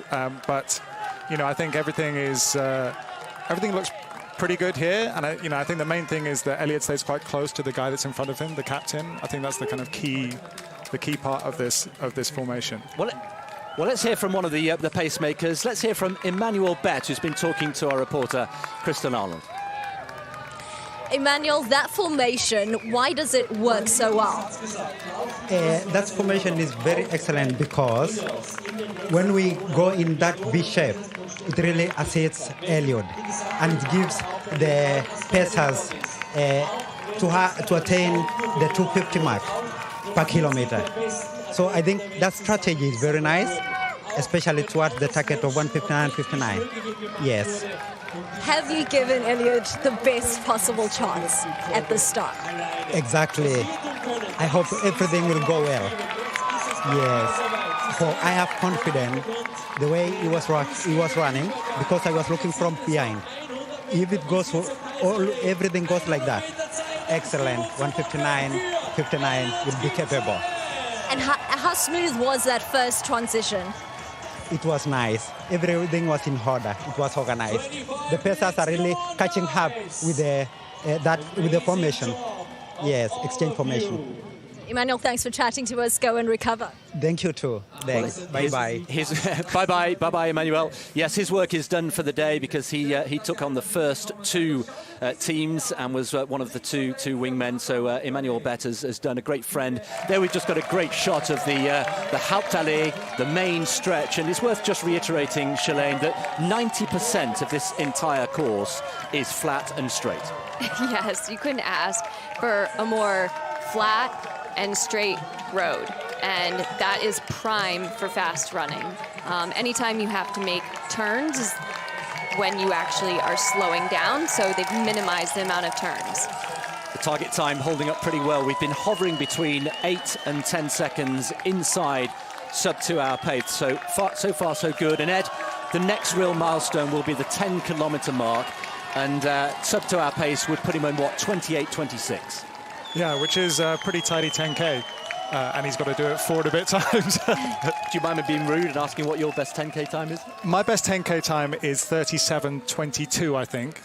So I have, I would be going some. I wouldn't make 500 meters with these guys. Shalane? Mine is 30:22 from the Beijing Olympics. So, yep, not even close. Well, you're just better than me, Shalane.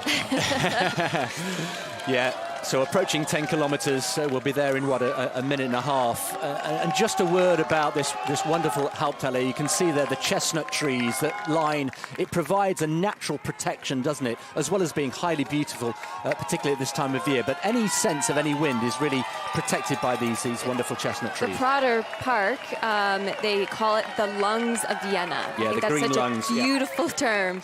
But yeah, it's the trees are literally oxygenating the air, is protecting from any potential wind. However, you don't see any of the leaves moving outside today. It is still as can be.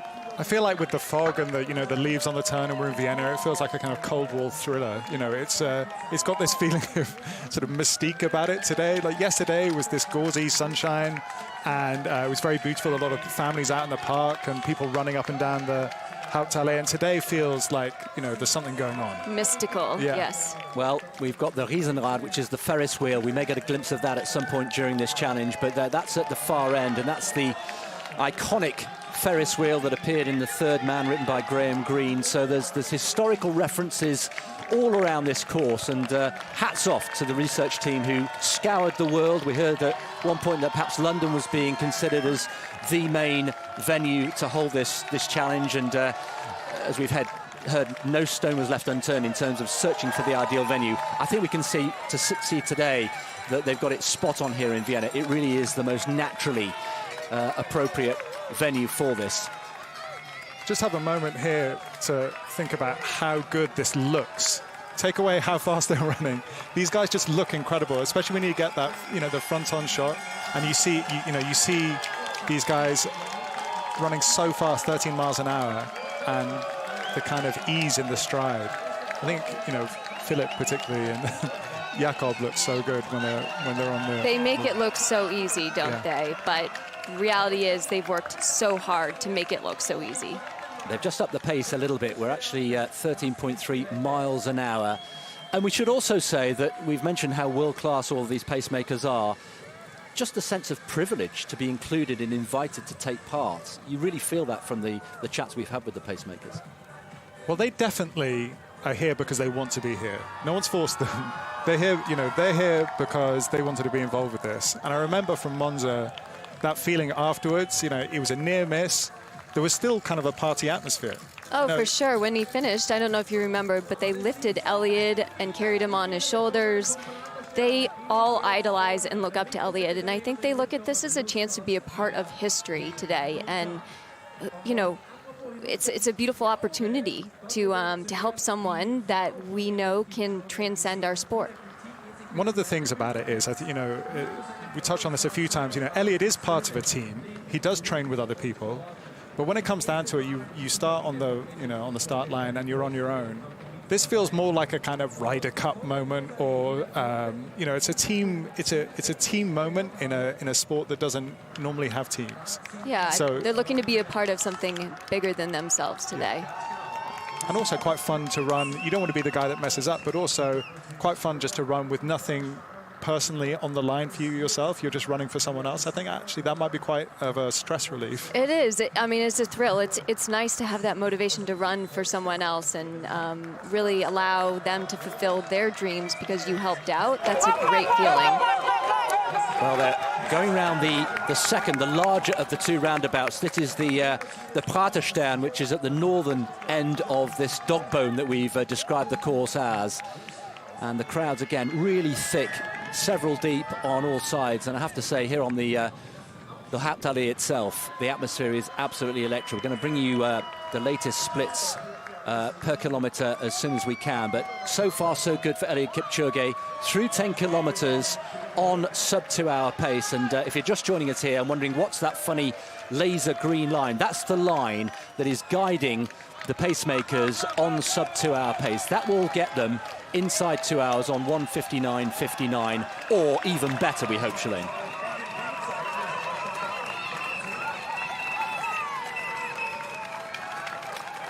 So 11 kilometres completed, half an hour of running. So we are a quarter, Ed, of the way through, and he's now fully warmed up and into his running. Yeah, you'd say he'd be warmed up by now. Half an hour.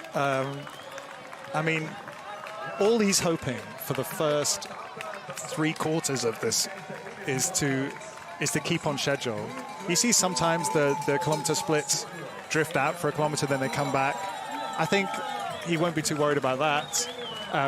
You know, what you worry about is if they start to drift inexorably. But he'll be thinking right now, this is, you know, he's on schedule, and he doesn't look. I don't know what you think, Shane. He doesn't look like he's having too much trouble here. Oh, no. I mean, well, first of all, Eliud is just a beautiful runner. And even when he does break down, it's very, very small increments. But the fact that he's within seconds of his goal predicted time right now is not a big factor. If we saw that the splits were starting to drift backwards continuously, but they're not. They're just fluctuating by a second faster, second on, maybe 1 second slower. That's really nothing to worry about right now. As long as the overall time is where we need it to be is what is important. We can make some comparisons with how he was going in Monza, and actually up to halfway he was inside sub 2 hour pace, and at halfway exactly he was 3 seconds inside, and then at 25k he was still 2 seconds inside. Even at 30k he was only 2 seconds outside sub 2 hour pace, and he admitted afterwards that it was in the final 10k when he really started to feel it, and that's when physiologically the body starts to break down and do some strange things, and we've all experienced it. It's where the marathon truly does start. It's when you begin the race is 10k to go, and it's all just you know, a foreplay to get to that spot where you're going to be having to race the last 10k. So this is just all setting up the stage. This is just the foundation, but the real running and the real race begins. This is the undercoat and the primer before we apply the gloss later on. Yes. What about negative split? Very much the modern way, isn't it, in what we could call traditional marathon running, where we have a competitive race. This is very different here. If we believe the information we were getting at the start of the race, we're going for 250Ks throughout. Does that mean that negative splits don't come into it here? Well, I would temper that slightly. We're saying everyone always talks about a negative split as being the best way to run a marathon. Very few people actually do it. You know, it's a hard thing to do because you feel worse at the end when you're meant to be going quicker. For those people watching who don't know what we mean by a negative split. Okay, so a negative split is when you run the second half of the marathon quicker than you run the first half. And we're only talking about, you know, a few seconds here. You know, the organisers and Eliud himself have, you know, come to the conclusion that, you know, an even split, first half the same speed as the second, is going to be the most efficient way to do this. So, you know, we'll see what he goes through in halfway in, but if it's something like Monza, you know, 59.50, something like that. 59.57 in Monza. 59.57. So I would think he might be a couple of seconds inside that if he's on schedule here. As an athlete, I would want a cushion. I would want a few seconds under and hope that, you know, I can maintain or even close faster. But for sure, I would want to see something under the 60 minutes when I went through halfway if I were Eliud. When you ran your fastest, did you run a negative split? Yes, well, actually, good question. I think I was going for the American record in Berlin, and I may have actually positive split, to be honest, but I think I went out a little too aggressive for my fitness. But you have to find out where you're at, right? Like, you have to find out what you're capable of. So sometimes you have to push that barrier. I think this is a little bit more calculated. I think they know exactly what he's capable of. And that's the whole point. We're going to find out what he is capable of, and that's what he wants to know. Yeah. He posted this little thing on Instagram last night, which was, you know, he wants to find out where the limits are. Well, he's about an hour away from discovering, I think. And we've talked a lot about why this won't be a world record. And again, for those people who are just joining us, Shalane, there are 3 primary reasons why, if he does it today, it will be an extraordinary achievement. It will be an historic achievement, but it won't be a world record. Just remind us of why that is. Yeah, there are 3 vital factors here why it would not be considered a world record by the IAAF. The first one is Eliud is the sole competitor in this race and in this challenge. In order for it to be ratified, there has to be more than one competitor. These pacers don't count as competitors. In fact, The second reason is having pacers coming in and out of the race also violates the rule. They'll be interchanging. And then the third one is the fact that the fluids will be handed to Eliud via a bike and not picked up traditionally like in a major marathon on a table. So those are the three reasons why it will not be ratified as a world record. And Ed, I was reading actually, and you're a historian of the marathon distance, there was a point at which actually it was illegal to take on any fluid within the first 10 miles of the race. And had somebody done that at that time in history, that would have invalidated any time, any world record. Yeah, the rules have changed in interesting and complicated ways over the years. You know, there was a race in St. Louis, the Olympic marathon, where the guy that won the race was on strychnine, which was rat poison. You know, and he was not strictly ushered to the anti-doping tent at that point in 1906. So, you know, there have always been changes to the way that these things are regulated. I think the most obvious transgression of the rules is the pace-setting formation. We're about to head to team number 4, who will take us through the pacemaking team, led by the Swiss Julien Vanders, and they're standing by, waiting for what we hope will be another smooth transition. So team 4 standing by, and let's see how smooth that transition is. Here they go. Shalane, talk us through this one. Yeah. Watching the execution, looked really smooth. We have in the arm sleeves, nice choice today by Lopez Lamong, who's actually a teammate of mine and I help coach at the Bowerman Track Club. He's a multi-Olympian. Wow, that was a great transition. I love that. Now we have one of our only athletes from Japan in this team. Yeah, Lopez Lamong, like I said, of the Nike and USA, the Bowerman Track Club. Patrick Tiernan of Australia. Shadrach Koick as well.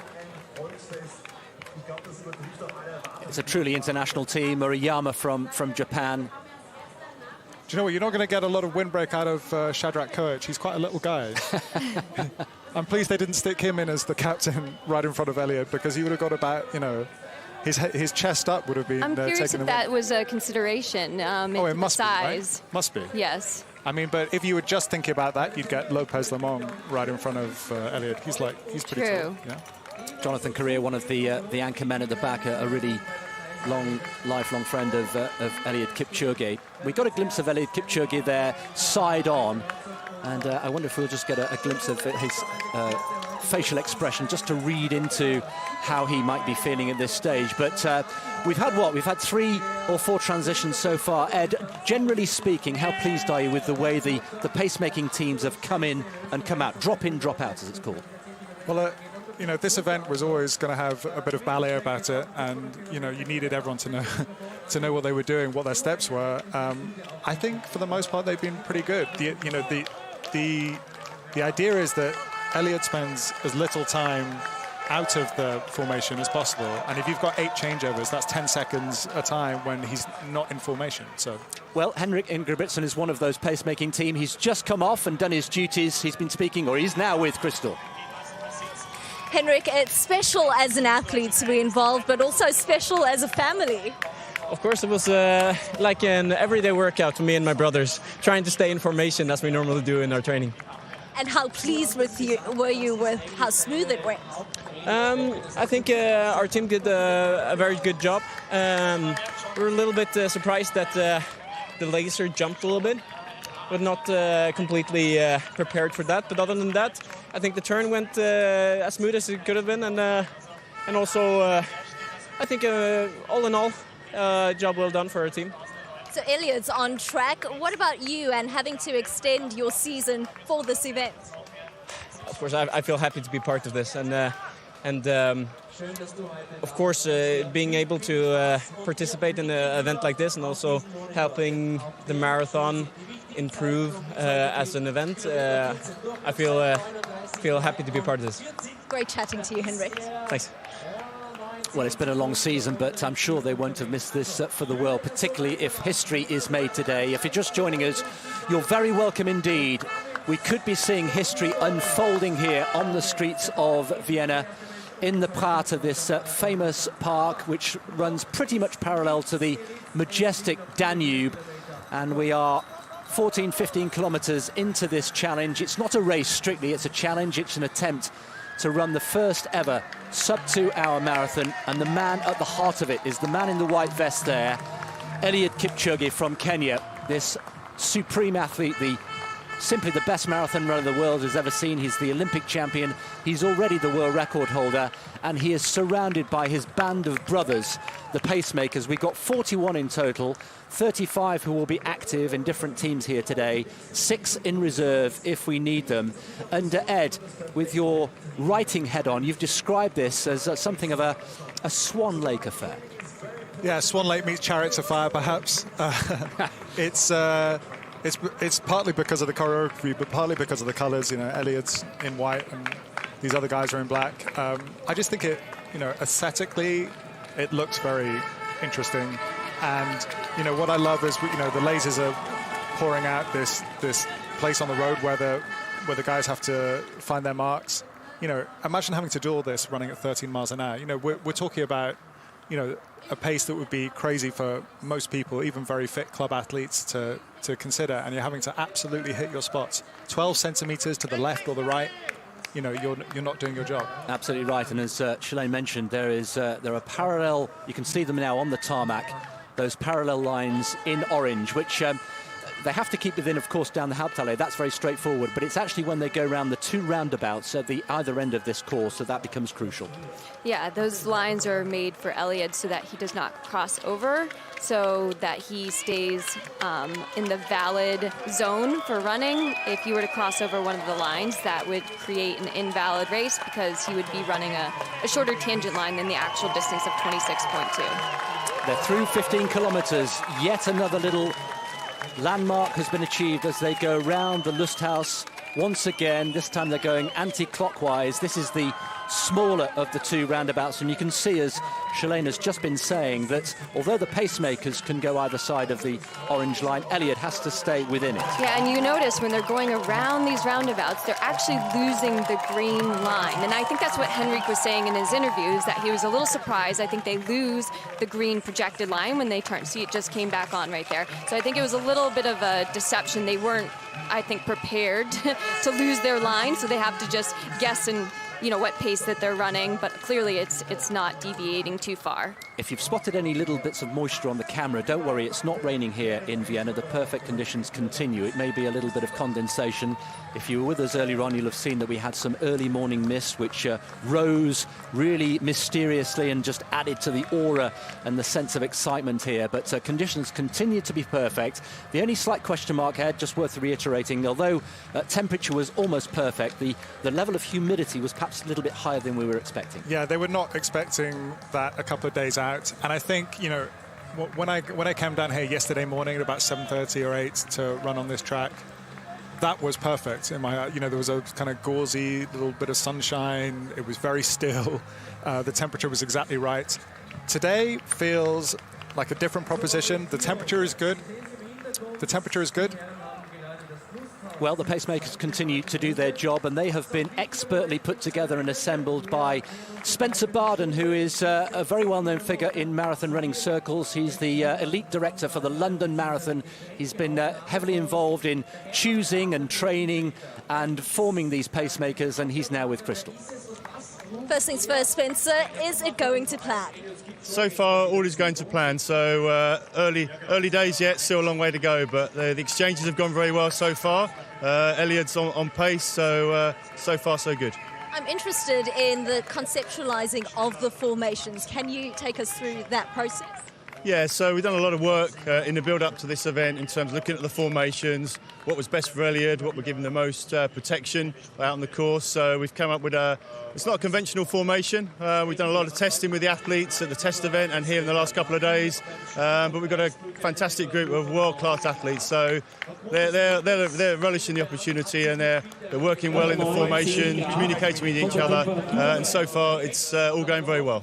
And we've seen you communicating with the athletes before and after. What is some of the feedback that you're getting? Just some final instructions, really. Just more to relax, don't panic. If something does go wrong, just work it through. Don't get in a situation where the important thing is not to trip or trip each other or trip Eliud. They just got to stay relaxed. Maybe something will go wrong. Hopefully not. But the guys are experienced and they know what they're doing. And the crucial parts come a bit later. Absolutely, yeah. When the athletes start to get tired and Eliud starts to get tired in the latter stages, that's when we need to really focus on what we're doing. So certainly the last sort of 10k, 30k onwards, that's when it's going to get tough. But we're in a good place. All the best for the rest. Spencer Barton there, feeling and sounding very confident indeed, but there's an awful long way to go. And of course, the deeper into this race we get, the harder it becomes. Look at that for pacing, Shalane. Absolutely bang on the money. They asked for 250s, and in the last 3 kilometre, that's exactly what they've got. Beautiful execution of the pace. But to be expected. These guys are professionals, and they're setting it up for Eliud. You're a world-class marathon runner yourself. You've won the New York Marathon.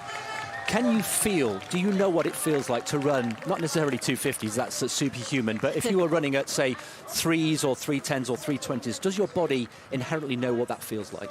Well, you train the body and you train the mind. Eliud has been preparing for this moment, well, his whole career, but specifically the last 4 months. There are things he's been doing in training to increase his threshold and to allow him to be a better athlete. He, I guess, at the beginning of the season, 4 months out, started doing some gym sessions, which he'd never really done. They spanned about 2.5 hours, 3 times a week. He wasn't doing a lot of mileage yet, so he was getting in the gym to build strength. In fact, they were doing some fun aerobics and step dance mixed with lifting and stretching. In fact, there's a great video if you go to the INEOS website where you can see them all step dancing and having a fun time. He also upped his mileage from about 118 to 130K to 124 to 120 or 140 miles, I should say. Yeah, so there have been 1 or 2 tweaks in the preparation. We should just go back from the streets here of Vienna, Ed, for a moment and propel ourselves 8,500 kilometres into Kenya, into the Great Rift Valley. I think all 3 of us have had the privilege of going up there. The conditions clearly very, very different there. Let's just let's park that thought for the moment. Another transition about to come up. We're about to hand over to the next team, and this is Team 5. This is the next changeover. They'll take them through from 18 to 23 kilometres, and the captain, Shalane, of this team, Team 5, a man you know very well indeed. Yes, teammate of mine of the Bowerman Track Club, Matt Centrowitz. Centrowitz is one of the most decorated middle distance runners of our generation, and he's current Olympic 1500 meter champion. He's 29 years old, soon to be 30, and a team captain. He's a great communicator. He loves to talk, for sure. If anyone knows Matt, he's a talker. And there he is, slipping in, blocking Eliud. Matt is a great athlete to run behind. He is so smooth, and as an athlete, you always like to run really nice behind the clean runners that have as little back kick as possible. They have just run in front of our commentary position, and I kid you not, blink and you miss them. It was an absolute blur, Ed. They are something else to watch. I love watching Matt Centrowitz run. Right? Yeah. It's beautiful. It's so effortless. Yep, he just came off of the World Championships. He ran 3:32 in the final. Incredible. We also have Shadrach Kipchoge from the USA. He was also in Doha. Hillary Bohr from the USA. Noah Kipkemboi of Kenya. Chela Regasa. Yeah, one of 2 Ethiopians in the team. And Matt Centrowitz of USA, the captain, right in front of Eliud. Solomon Barega of Ethiopia. Yeah, the 19-year-old silver medalist in the 5,000 metres in Doha. And our last one, Moses Koech. So it's all change. Ed, I'm just wondering, was that perhaps not the smoothest of the transitions we've seen today? Yeah, I think that was, you saw the way that Matt Centrowitz just had in his mind he was going to shield Eliud right from the very first moment, so he even shifted across with him. That was very cool. They seem to be executing these really well. You know what? The thing that to look for is, you know, I think it's Eliud Kipchoge who's got to do 3 of these. You know, he's been asked to basically do a rep session where he does 3 times 5K at 14:30, you know, with a long gap in between. Let's see how good their changes are the 3rd time he has to do it, you know, because there's going to be fatigue. The athletes will be, you know, the paces will The paces are going to be getting fatigued. Yeah. So, you know, the first ones you'd hope would be really good, everyone be on their toes. The real skill is going to be to do it when you're tired. Well, the current captain of this latest team, Matt Centrovitz, has just started his journey. The previous captain, Julian Vanders from Switzerland, who spends a lot of his time up with Eliud in Kenya, he's with Crystal now. Julian, as captain, tell us about that role and how crucial it is for today. Yeah, my role as a captain is very important because actually Eliud is supposed just to follow me. So he's not supposed to think about anything, just follow me. And I also have to lead the guys in front of me. So if they are not on the line, I have to tell them, stay on the line, go a bit more in front. And also it's important in the roundabout because this is a little bit tricky. There is no lane anymore with the laser. So I have to keep the right lane, so in the inside as much as possible so that we don't lose time on the roundabout, yeah. So special to be in this event, but running almost to make Eliud's dreams come true. Yeah, it's a big honor. I think all of the Pacemaker are so happy to be here. It's a privilege, and you know, for us we are just a small part. I mean, running 5K is nothing compared to 42 kilometers, and I can say it's a big inspiration, and I think he's really showing that there's no limit in his mind. Yeah. Julian, you have such a connection to Kenya. I love your bracelet. It says run in Swahili. Tell us about Kenya, the experience of training with Eliud. Yeah, so for me, I live in Kenya for now 4 years. I don't train with Eliud, but not far in Iten. And I have an amazing group to train with. We push each other every day, and I just like the mentality of the Kenyans. It's just so amazing, so inspiring, and it has helped me to improve so much. And I think I just find the right environment for me. I just feel like I'm Kenyan now. And judging from what you picked up from Eliud along this section of the race, do you think he's on track? Yeah, definitely he's on track. For now, he just I think he's feeling easy because he's not even at halfway. What I admire is the focus, the concentration. And you know, with the Pacemaker coming and going out, it's not easy. So he has to be also very focused. And I think he will do it. It's not even I think, I'm sure he will do it. Thanks, Julian.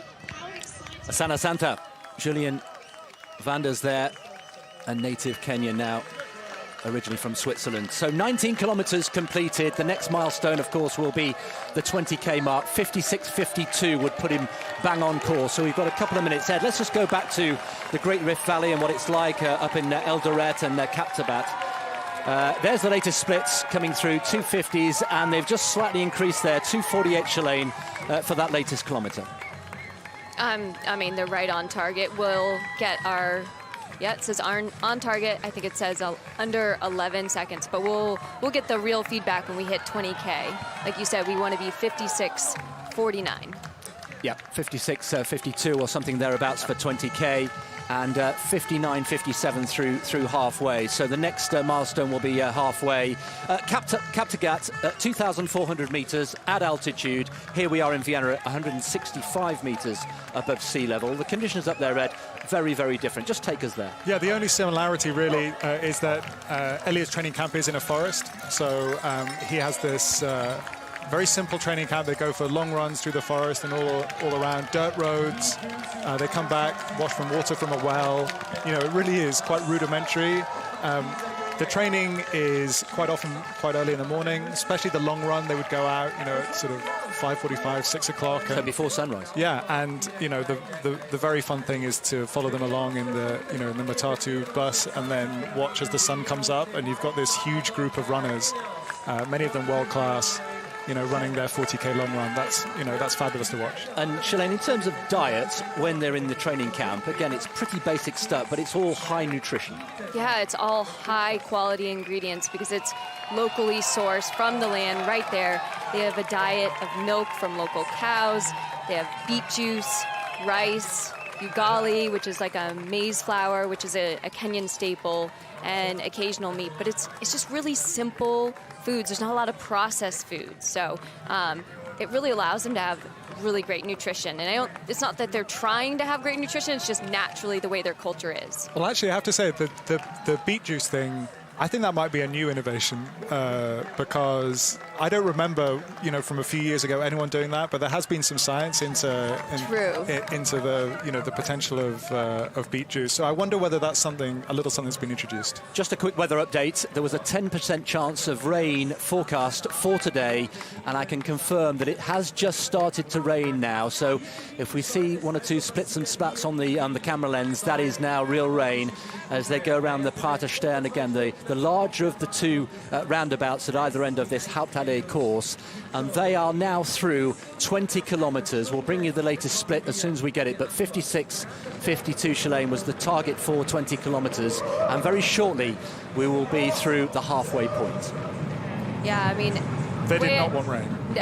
They did not predict rain, but you know what? Elliot is prepared for anything. I don't think that's going to deter him in any way. He probably isn't even recognizing that it's raining.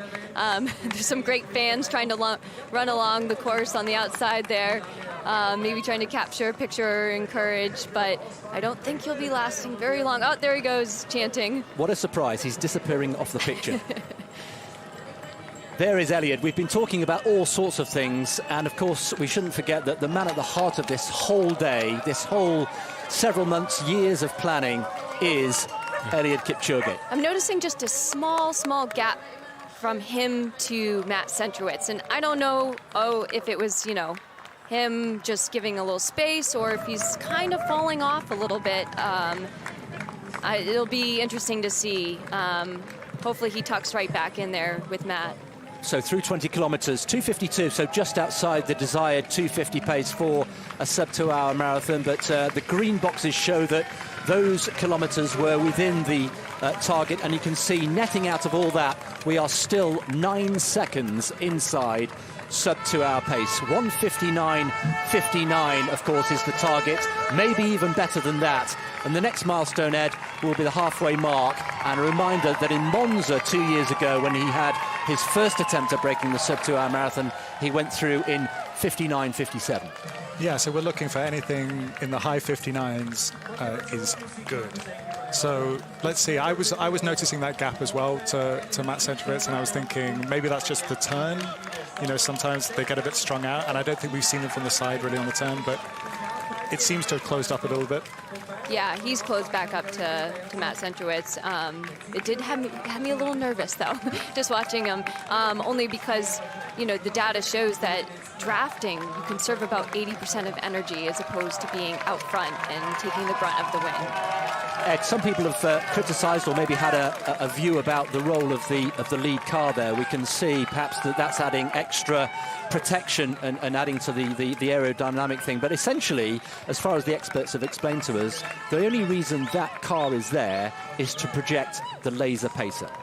Right, so if you look at the aerodynamics, if you talk to Robbie Ketchell, who designed the aerodynamics, he said if it were up to me, I wouldn't have a car, which, again, is counterintuitive. You'd think a car would help, but what he wants is for these front 5 guys to be hit with as big an energy flow as possible, and the car doesn't help him do that. So yeah, again, it doesn't seem like that would be right, but all the computational flow dynamics that they've been doing have told them that the best results would be without a car. We are now approaching the second half of this challenge. 21 kilometres completed. 21.1, of course, is the exact halfway point. 42 kilometres, 195 metres, or 26.2 miles, if you like your distances in the old imperial thing. And that's the scene here. It really is atmospheric. The crowd in the Prater, this green, clearing the conkers off the course. Of course, it's early autumn here in Europe, and we are on target and 11 seconds inside the sub-2-hour marathon pace. Of course, the first part of the race, the first half, is just clicking off the kilometres, really. And as we've seen, and as we say so many times, Shalane, it's really after 30 kilometres that the real business gets done. Yeah, that's when the real running begins. I was trying to see if there was a half marathon split there yet. I didn't see a split, so, but it... We'll try to get that half marathon split, but I believe it was under 1 hour. But we'll get that to everyone soon. Well, we are 11 seconds inside, and I guess it's all about conserving energy and getting that balance right between maybe having some credit in the bank, Shalane, in the first half of the race, so that if things do get a little bit tough in the latter stages in that last 10K, that he's got somewhere to go. But getting that balance right, striking that balance is so important. When it's such a finite race, and this is unknown territory, literally no human has tried to attempt this, so there's a lot of unknowns physiologically what Eliud can handle. So we may see some fluctuations here and there. I do see a little bit of strain maybe on his face. He's kind of puffing his cheeks, maybe doing a little smiling. It means he's working hard, as it should be. This should be hard. But I can see some signs that I didn't see about 5K ago that he's working.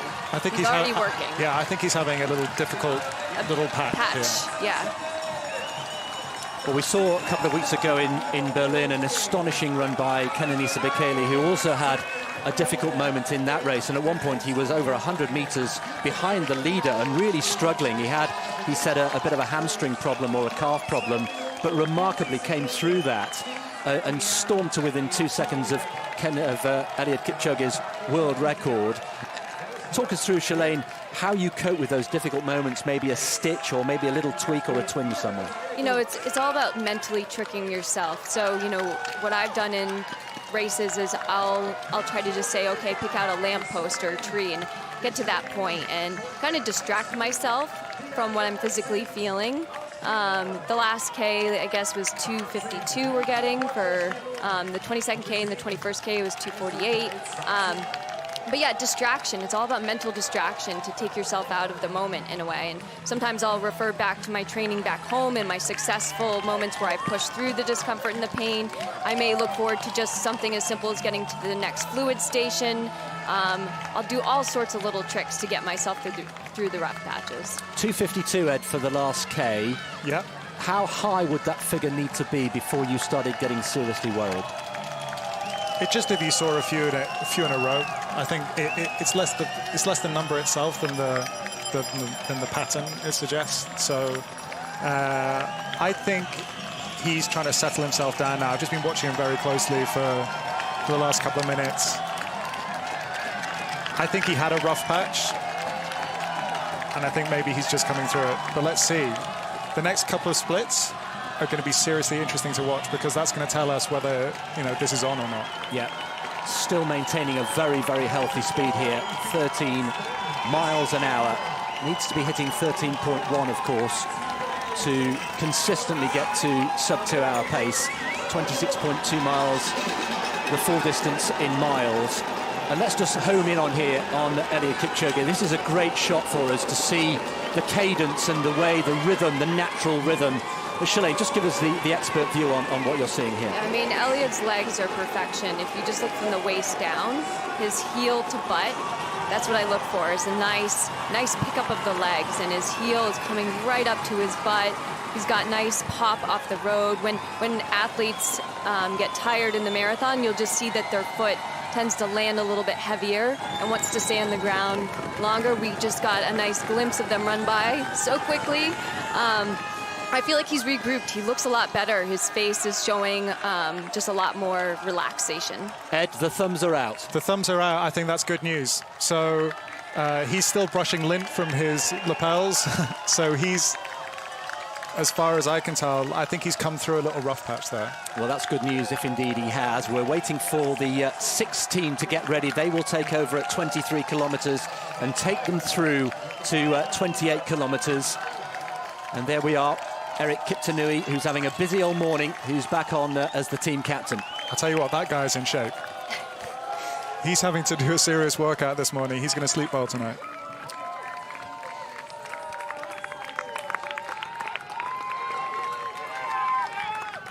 Okay, so we've got Philip Ingebrigtsen, who's back on for his second stint.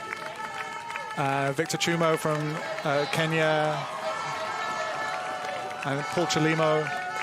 of the USA. Kenyan-born, of course. Kenyan-born. Ugandan, Ronald Musagala. Who's had a fantastic season on the Diamond League circuit. The extremely industrious Eric Kiptanui as the captain here. And then we've got the Ethiopian Solomon Barega and Koech as the other wingman. So these guys are now, they know their roles. They're working pretty hard, especially the guys who are up for the second time. But for most of these guys will be the last time out. So you're not going to have to do. I think there's only one guy that's doing 3. Yeah. So if you've done 2, you've done a good stint. Yeah. Well, this is the 6th of 9 teams. There are 9 rotations, if you like.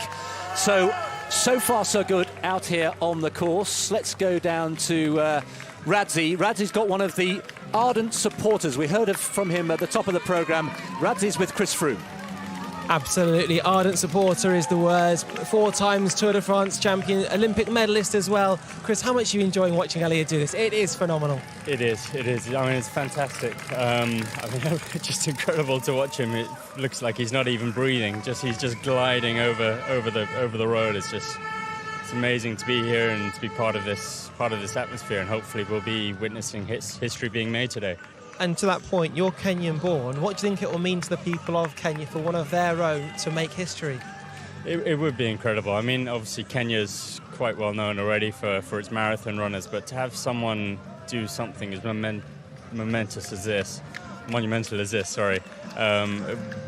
it would be such a boost for all the athletes over there, and basically breaking barriers, showing that the impossible is doable, and especially coming from such humble beginnings, I think it would be inspiring a lot of people around the world.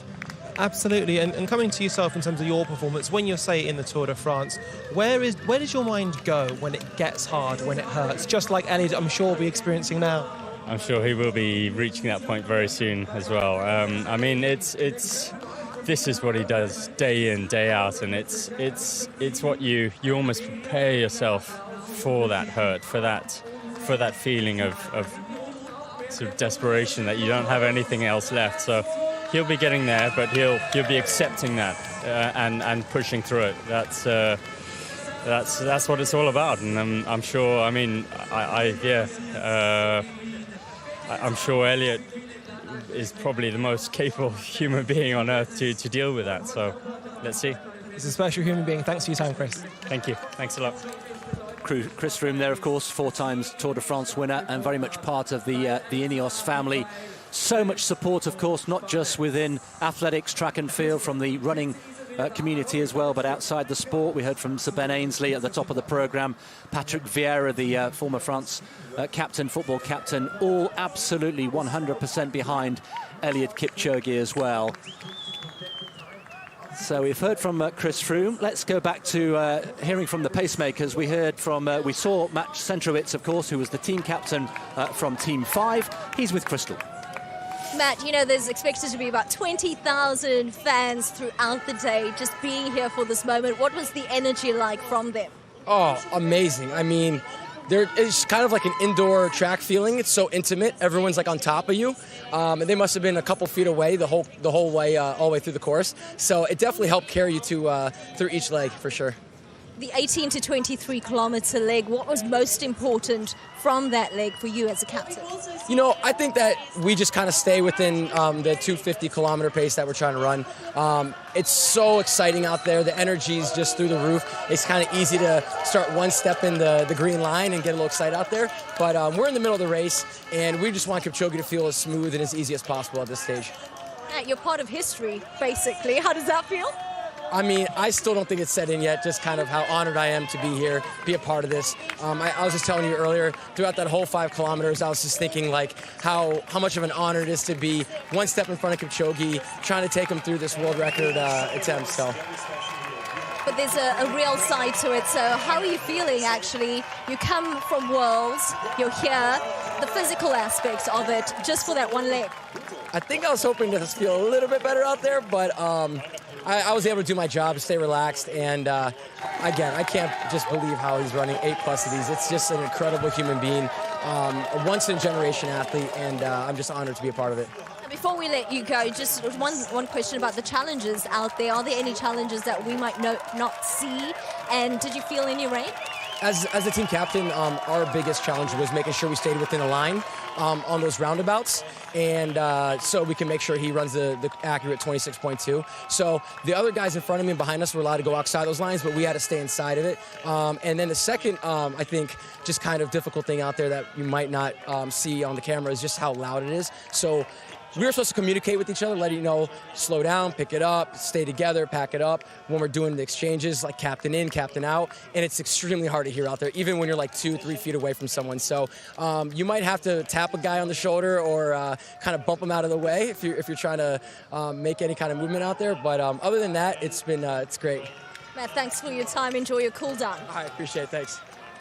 Matt Centrowitz there, having done a terrific job, and you got the sense there of the pride and the honour that he feels in being part of this, what we hope will be an historic day. Lots of chatting. Just left of picture there, just out of picture is Valentine Trell, the athletes manager there, handing now more drinks and more gels to Eliud if he wants them, and he does take something on board there. Communication, Shalane, so important throughout this process.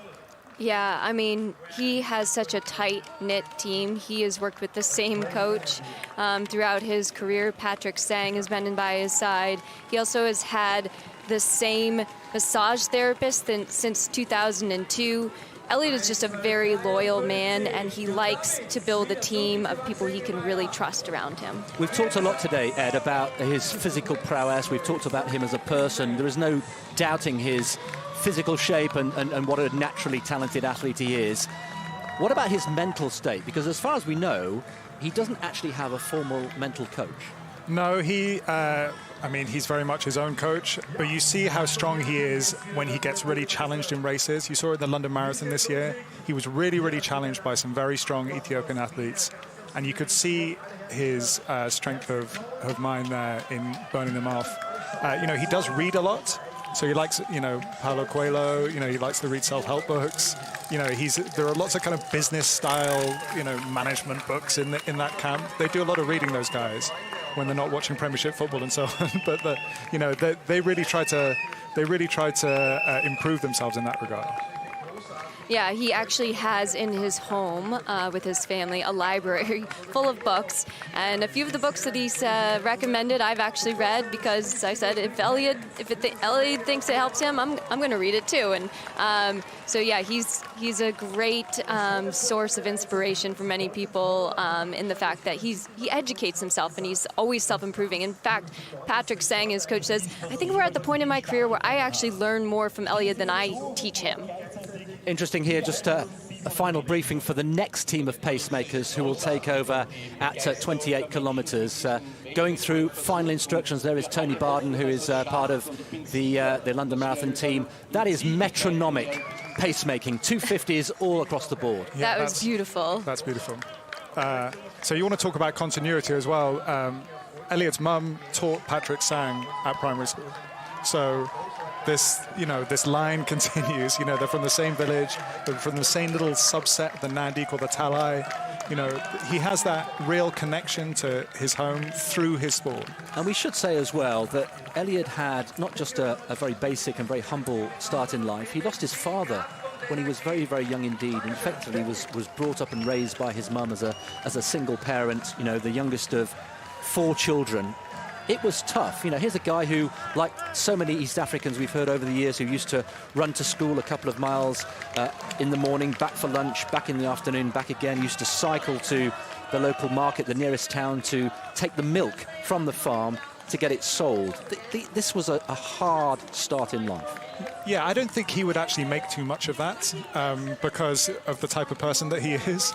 But yeah, these guys, who lead the world in distance running from Kenya, a lot of them come from subsistence farming backgrounds, and a lot of them have a very rough start in life. And, I think Haile once said to me, you think you can be a good runner from a good family? He felt like that kind of background fertilized your talent. you know, rather than being a hindrance. He felt like it was important for a runner to somehow, you know, to have some challenges to overcome in their early life. Yeah, I believe there's a callousing, and you know, probably because of his upbringing, he looks at running as a joy. It doesn't seem like a chore to him. He's had and experienced harder things in life, so running 26.2 miles is not so challenging when you've been through other things. And his mantra, very simply, hard work, humility and discipline. And the routine that we have tried to bring across to you that Ed was describing is very much a monastic lifestyle, isn't it, Ed? It's very much run, eat, sleep and repeat again and repeat again. Yeah, he just keeps on doing the same thing. There's no magic. There really is no like silver bullet to getting as fast and as fit.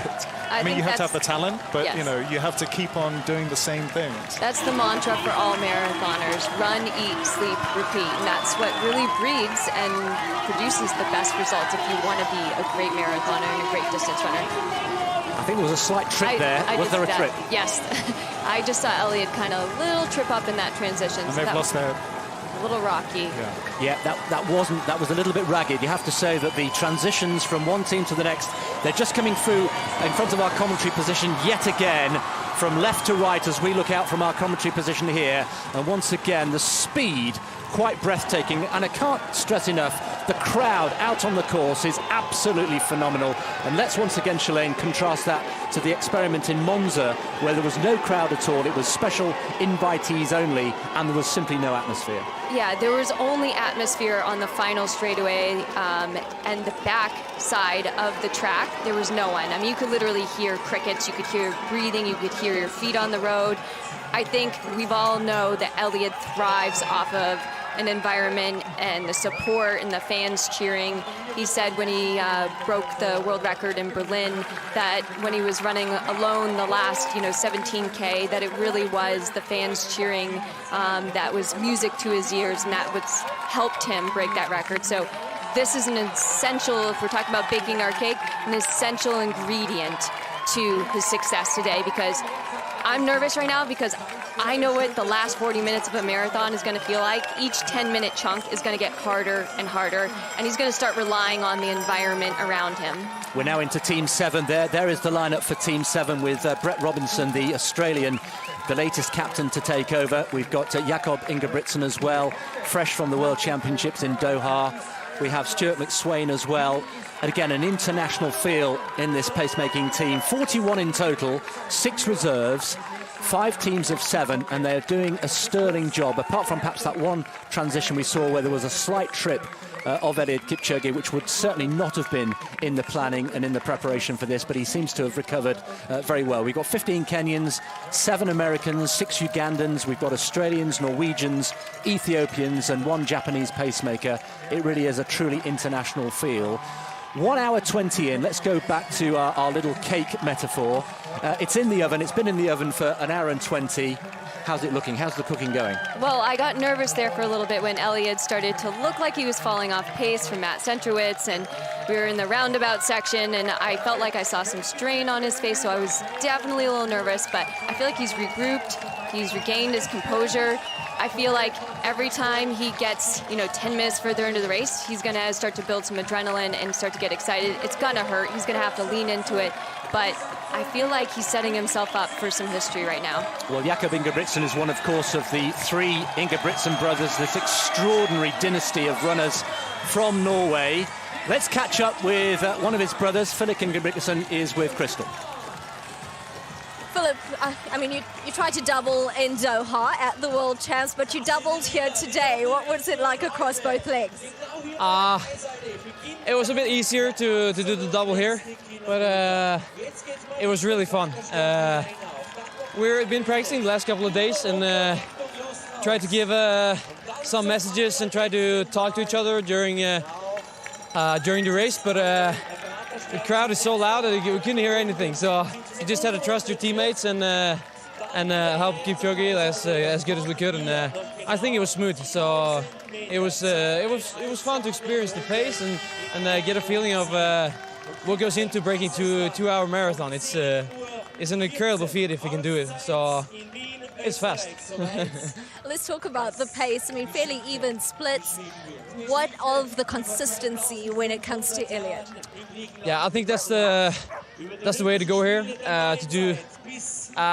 To go out hard, but to be able to maintain the pace. And if he's strong in the finish, he can go even faster. But it's a thin line between an incredible race and like hitting the wall. So he needs to stay right at the sweet spot, and that's the thing he's been practicing for many years. He's an experienced runner, and hopefully he can pull it together today.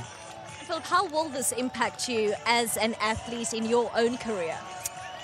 I was thinking about it while running. It's the main motivation behind like my running is to see how fast I can be for different disciplines, like different events. So right now it's the 1500, and maybe in a couple of years my main focus will be the 5K, and who knows, in 15 years it will be the marathon. So it's cool to try road races and get a feeling of like the audience, like the crowd is really close. So that's really fun. Well, now your hard work is done. You can sit back and relax like the rest of us and wait for that moment.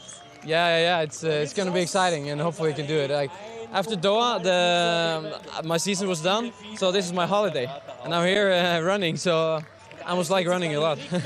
Good life choices. Thanks, Philip. Thanks. Philip Ingebrigtsen there, sounding and looking good as Crystal was saying his job is done. Now then, we saw just a few minutes ago the last splits for the last few K, 250s all the way round. And Shalane, you've been looking at the positioning on the road, on the Hauptallee of Eliud Kipchoge, and signs that actually he's feeling much better. Yeah, so as an athlete, when I'm getting antsy and I want to run faster, I will run up on the edge and the shoulder of my pacer.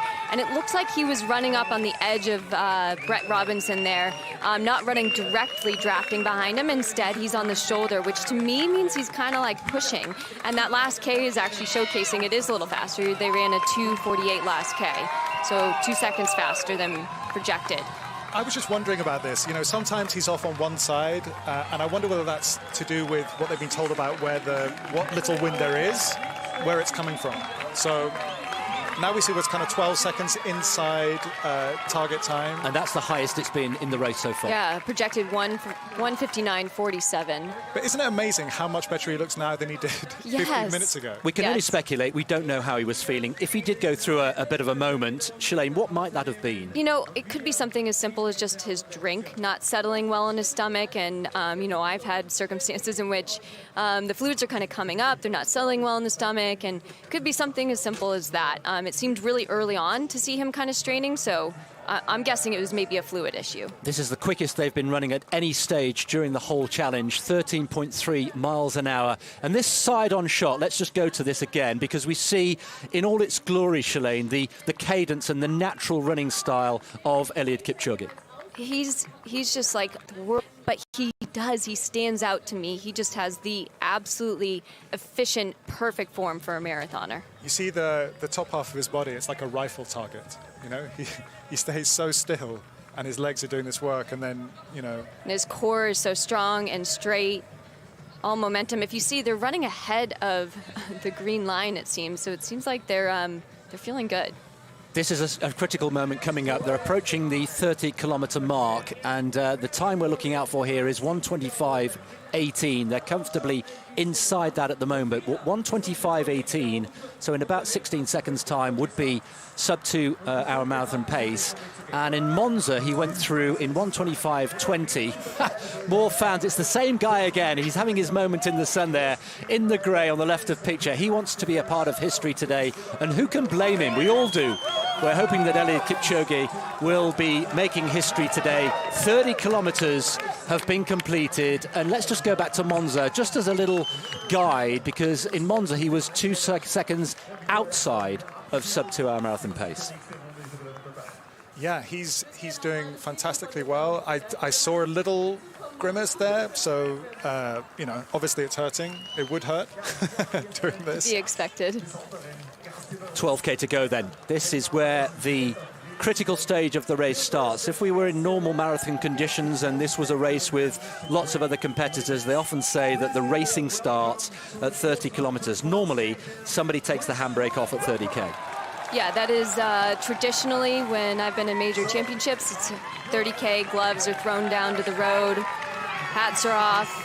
Now it's the real fighting begins. And Eliud doesn't have competitors to be fighting against, but his race is against the clock today in a race towards history.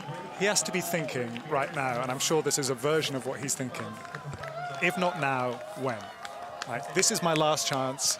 I've run 30 kilometers, 12 to go. Like, what other opportunities are you looking for? This is my shot. So I think he has to somehow get himself in that frame of mind, which I'm sure he does. Have both of you in your own mind got no doubt that if he's not successful today, God forbid, that he wouldn't come back and have another go? I think this is it.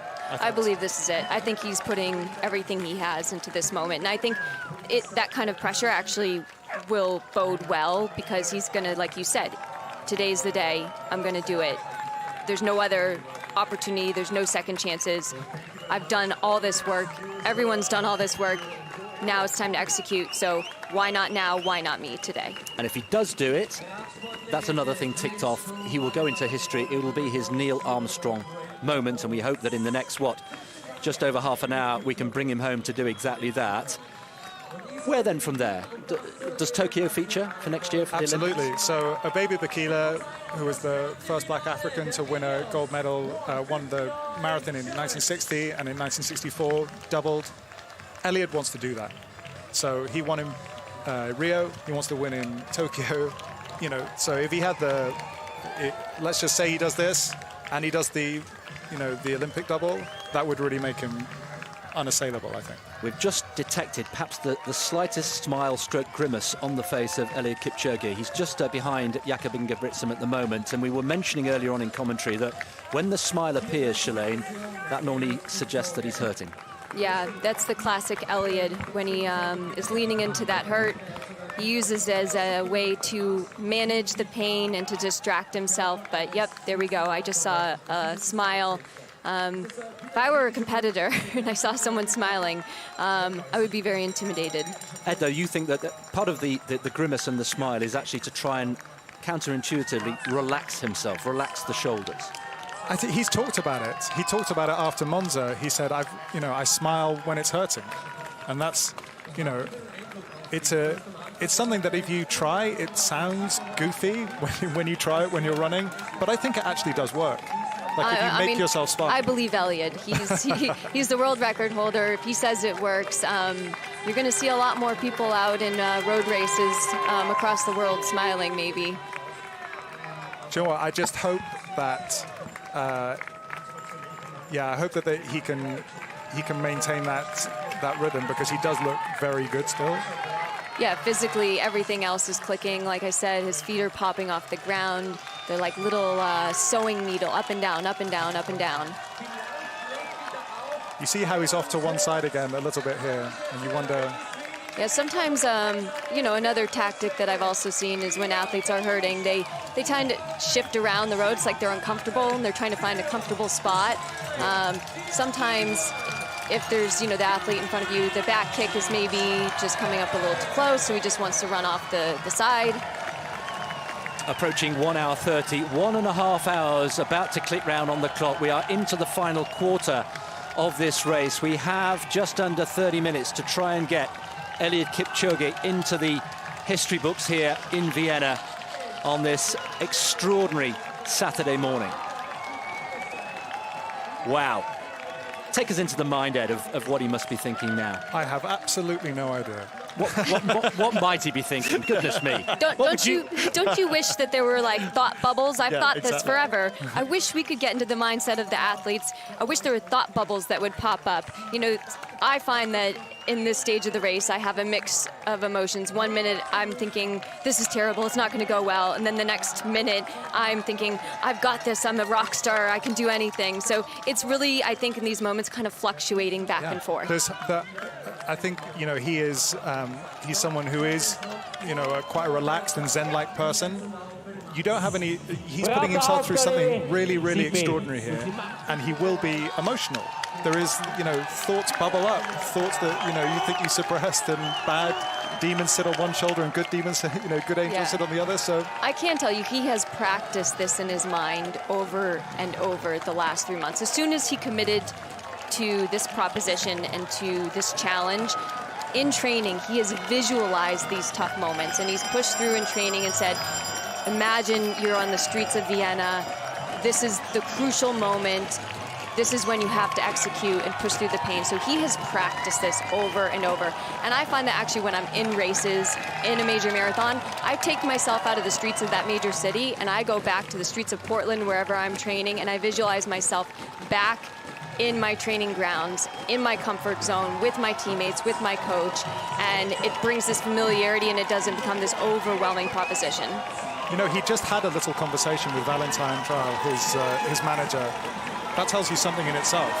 Yeah. He just had a little back and forth. If he was really, really hurting badly, I think that would be impossible. So we are still 10 seconds inside the target. A couple of 2:52s there, just to break up the green boxes. Again, if you're just joining us, the green box that we've been showing you kilometre by kilometre means that he is on target for that kilometre.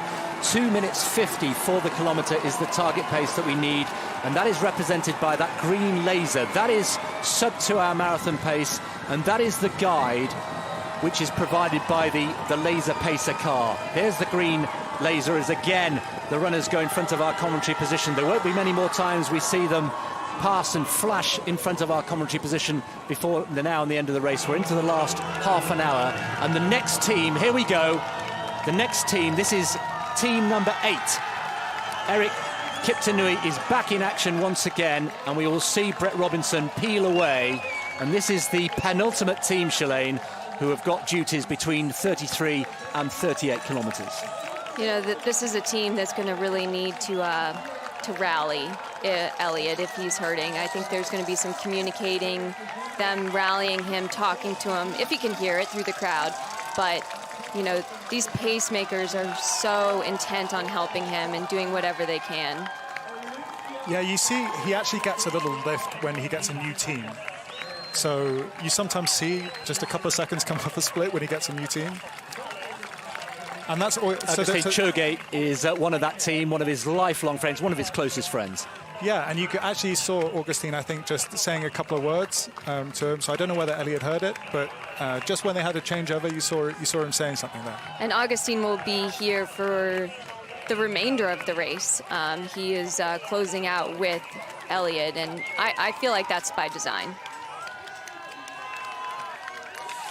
Well, this is all about Eliud Kipchoge, of course, and what a moment. We've been talking about what might be going through his mind. One of the things he might be thinking about is his wife and family. Grace, his wife, who has never seen him race live in the flesh before, well, she is now, and she's with Radzi. She is indeed. Grace, I see you watching your husband up on the screen. What goes through your head when you see him run? I'm kind of nervous, but I'm also excited that he has tried to break the 2 hour barrier of marathon. I'm really excited. I'm happy for him. Yeah. You've also brought your 3 children along as well. How are they enjoying it? They are very excited. They have never been to a race where their dad runs. Yeah, it's their first time. Yeah. So it's a special occasion for all 5 of you. But what would it mean, do you think, for Kenya if Eliud were to break this 2 hour barrier? Well, Kenyans are really waiting and are very excited for Eliud to do what no human has ever done. Yeah, they are really waiting. Well, it's an absolute joy talking to you. I won't take your eyes off the screen any longer because I know you want to get out there and support your husband. I do have to also say that Grace wouldn't normally do things in front of the camera, so we're very grateful that you've come to speak to us now. Thank you, Grace. Thank you. Yeah, thanks very much indeed, Grace. Great to see her here. What a moment and what pride she must be feeling. And Radzi mentioned her 3 children and Eliud's 3 children, Lynn, Griffin and Jordan. They're all here today as well.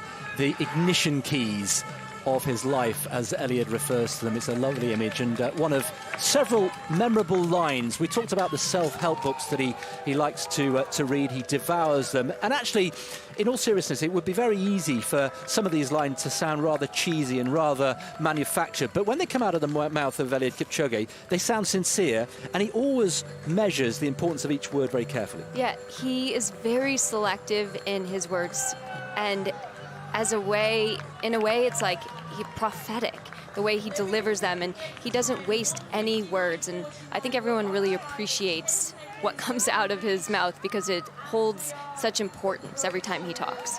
We are into the penultimate team of pacemakers. One man who's done a sterling job today, Stanley Kibeni from Kenya. He was part of Team 7, and he is with Crystal.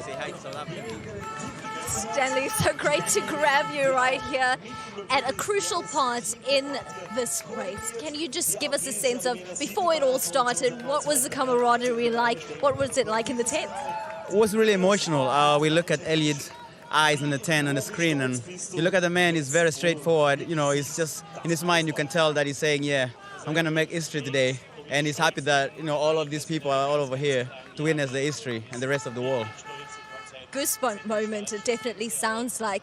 But Stanley, from an African perspective and what this means for the continent of Africa if it is attained. This means a lot, not only the continent of Africa, but the world at large. Eliud will be the first human to run under 2 hours, and this is so inspiring, not only to the runners all over the world, but to everybody that no human is limited. You can go to your goals as much as you have that energy and that strong mind that you want to do whatever you want to do. So it's not about running, it's about inspiring the world and everybody else in the world that everything is possible and nothing is limited for you. You're sounding confident. I sound confident, and I feel confident that this will happen today. I believe in Eliud 100%. I believe in the team that we have. I believe in the sponsor that, you know, sponsor this INEOS. We really believe in what's happening over here because we've been here for a long time, just getting ready for this. What of the tradition of distance running in Africa, how it gave you your base and gives Eliud his? In Africa, running started to be something that's not only sport, but everything in our lives. We do it for sports, but again, we do it for living. Running has earned me a scholarship. I went to the United States to study in the University of Arkansas, got my degree, and I was happy because I would have never been able to pay for my school fees. School fees in the United States is about $50,000 a year, so I couldn't afford that. But they give me free education through my running, and now I'm still going professional with Nike. So it's been quite a journey, but a very incredible journey. I love it. Thank you for being part of this journey. Great chatting to you, Stanley. Appreciate it. Thank you. Stanley Kibeni there as they go around the Lusthaus. One more time, that's the smaller of the two roundabouts. We are approaching 35 kilometres. We've got, just over 20 minutes of running to get Eliud Kipchoge home over the finish line inside the 2-hour mark. Just to stress, this has never been done before. No, it won't be a world record, but the whole point of this exercise, if you're just joining us, was not to break world records. He's already got the world record. This was stretching the limits. What is the limit of human endeavour? And as the hashtag we've been using said, and as Eliud said so eloquently, no human is limited. He wants to do something that has never been done before. We've had a man on the moon. We've had Roger Bannister breaking the 4-minute mile 65 years ago. We've had Edmund Hillary on Everest all those years ago. This would be, along the same lines, this will be an achievement of that magnitude. No human is limited, and we are now, Ed, into the last 20 minutes of this being a reality. I'm just watching his face here, and it is absolutely fascinating. His eyes are like dinner plates. He's having to talk himself through this. He's telling himself that he's got it, you know, he's smiling a lot. It is like it's like a man who's told himself to dismiss what his body is telling him. Yeah. His body is saying, stop. He's a man possessed. But, you know, he's trying to become a pioneer and a trailblazer right now. And it's a threshold so bold and inconceivable, yet here we stand at the doorstep with the notion that the human spirit can take us across it. And I believe that in Monza, him knowing that he was only 26 seconds away from breaking the barrier, that gave him confidence to then go attack the world record in Berlin, where he ran 2:01:39. And those two performances, I think, is what catapulting him forward today and making him have so much self-belief that he's convinced almost everyone else in the world that he can do it too. And I think this is a huge moment. Your whole career for 20 minutes. Absolutely right. It's right here. Here are the final team of pacemakers, team number 9. They will take them home from 38 kilometres right through to the finish. And the captain, of course, he was the captain in the first team.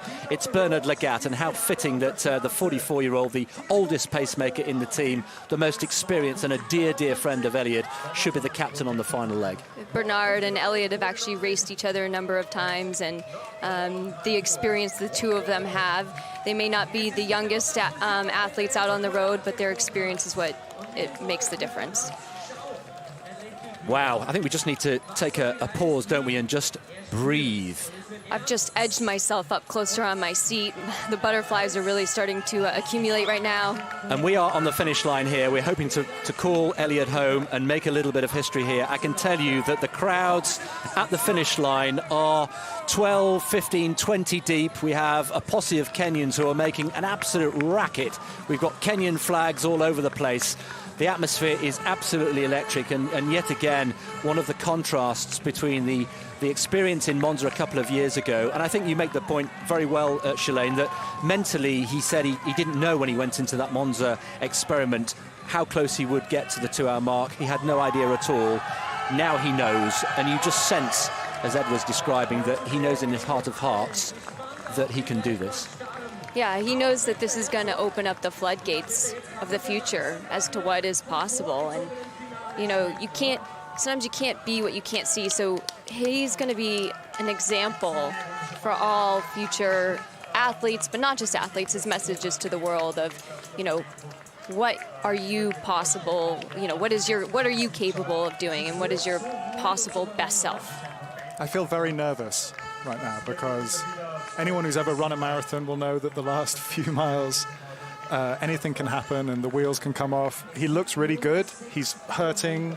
You know, you're just hoping that he's got this. 10 seconds is the margin for error here. I just wonder, as we're, 6 kilometres from the end here, both of you, once he gets into that final kilometre, once he can physically see the finish line with his naked eye, could you argue that actually it's the next couple or 2 or 3 kilometres that are the most crucial? Yeah, I believe the next, oh my gosh, look at the fans, that's incredible. I believe that the next few Ks are really crucial, because once you can see the finish line and taste it, it's like they say like a horse running to the barn. You know, and I'll be curious to see as to whether the pacers are going to stay on to the very end.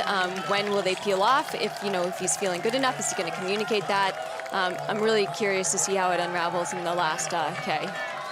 Yes, in Monza, you may remember, if you were watching that 2 years ago, the pacemakers peeled away at 42 kilometres to give the full streets and the full final couple of 100 metres to Eliud alone. We've got 2 or 3 different scenarios that have been painstakingly put together, depending and rehearsed endlessly and repeated, so that nothing has been left to chance. And so it depends very much on where we are against the clock as the final team take over at 38 kilometres, led by Captain Lagat. There he is, itching to go. Bernard Lagat, a 5-time Olympian, 44 years old, 13 world and Olympic medals to his name, and he is going to slot into place and, Shalane, try and bring Eliud home. This is the moment when you're in a track race and you go ding, ding, ding, last lap. This is what we're going into. That was the ding, ding, ding, the last lap. You know, Eliud said last night, I don't know where the limits are, but I'd like to go there. Well, the sound is deafening here. I hope you're getting a sense of that from our wonderful pictures back home. There we are. We've got fans from all over the world. Remember, a lot of people have travelled from Kenya to be here, the 8,500 kilometres. We bumped into some people from Utah yesterday. They'd made the trip. They'd flown overnight, and they were there, just so excited to be here. Yes, we bumped into so many amazing fans yesterday, but specifically a family from Utah that flew all the way here. It was a mother and 2 sons. And I said, you know, why are you here? And they said, we love Eliud.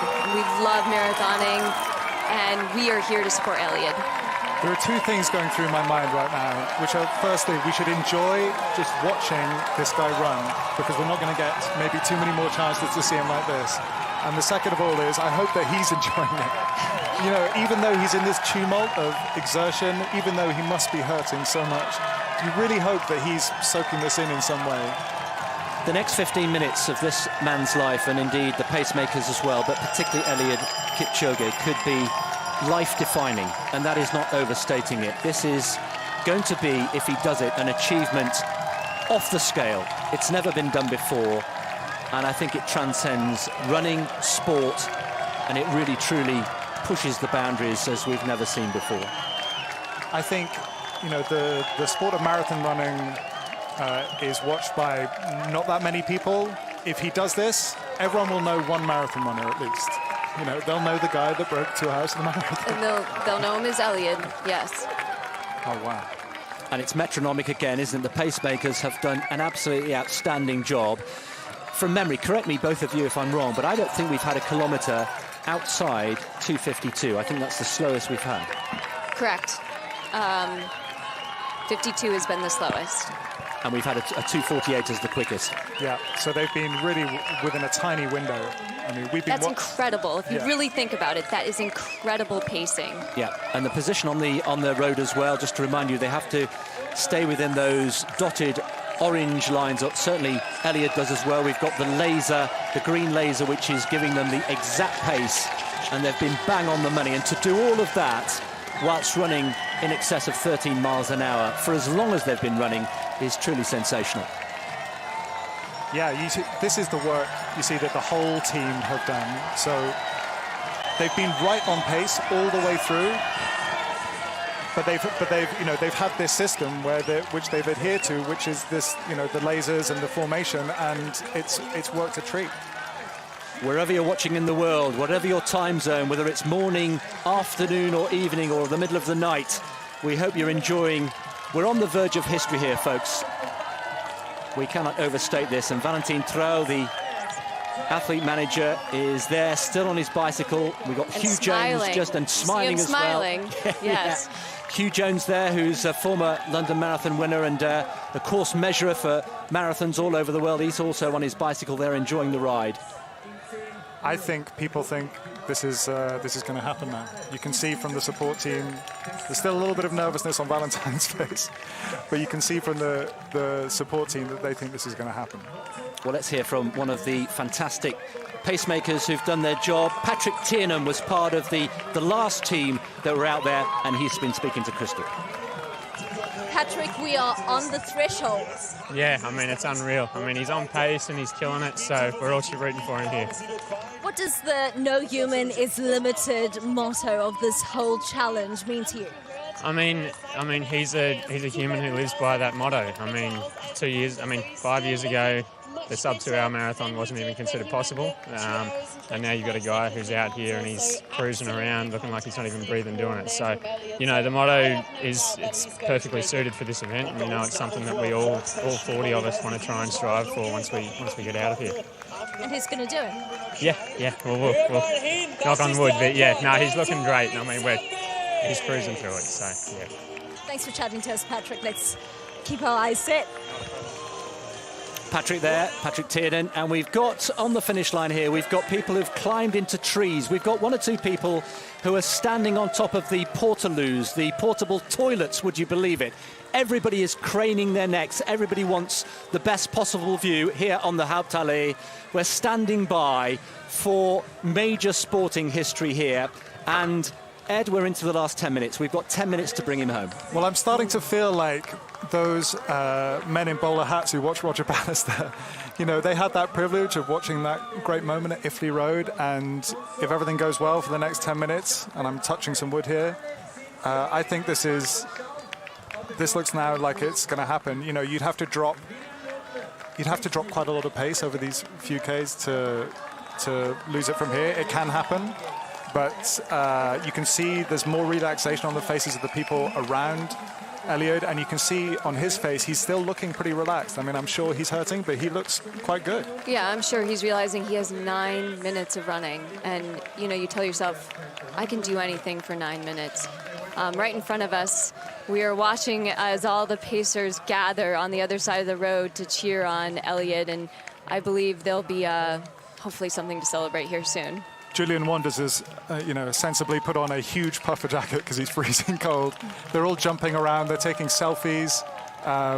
The whole team are now assembling because they think it's going to happen. Well, I don't know about you guys, but my heart, I can feel it pounding in my shirt this morning, and we are just sitting here watching and in anticipation, licking our lips here. 1:50 on the clock, and we have, what, exactly 9 minutes to bring him home. What an opportunity here. And these final pacemakers with Bernard Lagat, I think it's so fitting that Bernard Lagat is the team captain for this final leg. Yeah, from the same area where Eliud grew up, friends forever, was a part of the last attempt. The camaraderie on that last attempt was massive, even though, he just missed the 2 hours. I think it's a gorgeous thing that Bernard Lagat's in this final group. Well, 40 kilometres will be the last major K kilometre to reach the Mars landmark, and that will be 1:53.44 is the target. And let's just remind ourselves that actually by this stage in Monza he was already starting to struggle, and he was already he already knew that he was not going to achieve what he wanted to achieve. He's in much better shape today. You can tell physically, you can just tell in the cadence of his running, you can tell by the support staff and a few smiles that are breaking through. I feel like the pacers feel like they know it's going to happen. He's in a much better place today than he was in Monza 2 years ago. We were at 10 seconds inside, we've just dipped to 9. I don't want to worry you folks at home, but we just need to keep an eye on that clock because we are ticking ever closer. But the cadence looks good, doesn't it? The shoulders look relaxed. Yeah, but you see the thumbs have gone in. He's not feeling as good. He hasn't got very far to go. I mean, he has every right not to feel good. I wouldn't feel good. But he still looks amazing, all things considering. And, in Monza, when it started to drift, he couldn't pull it back, and who could? Once those splits start to drift, you're finished in terms of this It's almost like attempt. you have a rope tied to these pacers, and once that rope is broken, it is so hard to get back on the pack. And the fact is, he's not allowing the rope to swing too far off of his pacers. So the rope is not broken. He's attached to this pack, and he's going to just enjoy the ride to the finish. Communication still taking place between Valentin on the left of picture there on the bicycle. He's giving instructions out. We just saw Eliud just lift his shirt momentarily just to wipe his nose. Needs to make sure everything is absolutely on point. Let's just enjoy these pictures. I think Ed has said, let's just enjoy history unfolding here before our very eyes.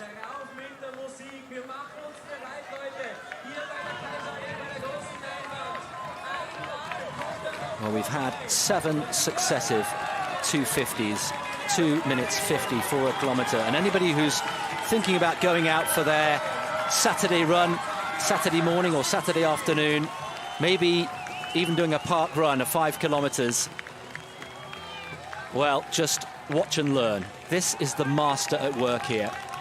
Just over 2 kilometres to go. This is something that everyone can understand. It's a neat number. It's this unbroken barrier. Many times when you watch a race, look at those splits, they're so even. Many times when you watch a race, it's not immediately obvious what's happening. In this, you know what's happening. This guy has to run under 2 hours, and it looks like he's bang on track to do that. Eliud just took his last swig of a water bottle, and notice he didn't really drink much, but there's this, it's been proven in science that just swishing the fluids around in your mouth gives you a surge of energy and as if like you're just consuming much. But he didn't really drink that much, but that was his last water bottle, I assume. Well, they are comfortably on the last lap here, the last loop of this 9.6 kilometre loop, and he's smiling again. Now, people can smile for different reasons, mostly because they're happy. We've said that Eliud often smiles when it's really hurting.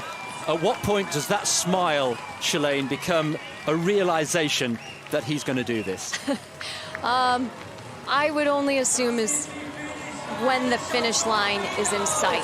That's the only reason to smile, because the marathon is an unknown beast and you never know. You can never get too confident. So even though he may be feeling good or not so good, you can never swing an emotion too strongly either way. But Usually the smiling right now, I think, is because he's hurting, but hopefully there'll be a mixed smile of pain and pleasure at the finish. Just over 4 minutes to go, and the pacemakers we are expecting to peel off and let him have the Hauptallee to himself to enjoy the moment, an historic moment as we click ever closer to the magic figure of 1:59.59.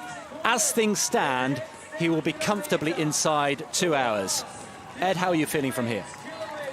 I feel like a bundle of nerves. Who thought they were going to see this in 2019? We haven't seen it yet, but who thought that this was possible in 2019?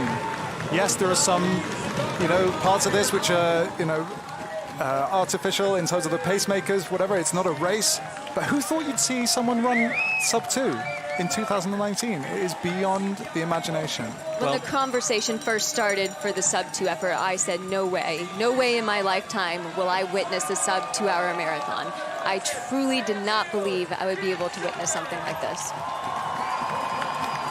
Well, the pace car will be peeling away at 41 kilometres, and then it'll be down to the pacemakers themselves to bring Eliud home, and all being well, they will then peel off as well and leave Eliud to run home the final few hundred metres. 1.2 kilometres to go. He is almost there. He has one hand on history here in Vienna. There's Grace, his wife, looking on. She's never seen him race before in the flesh, remember. What a moment for her. What a moment for the children. The pace car has gone. We've lost the laser. He's getting quicker. It's now all down to Eliud and the pacemaker. The gloves are off. He's getting quicker. He's racing right now. This is racing.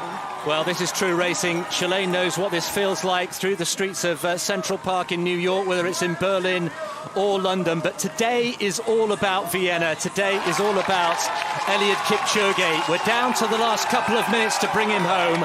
Ed, some final thoughts from you. I'm overjoyed that particularly this man has got to do this.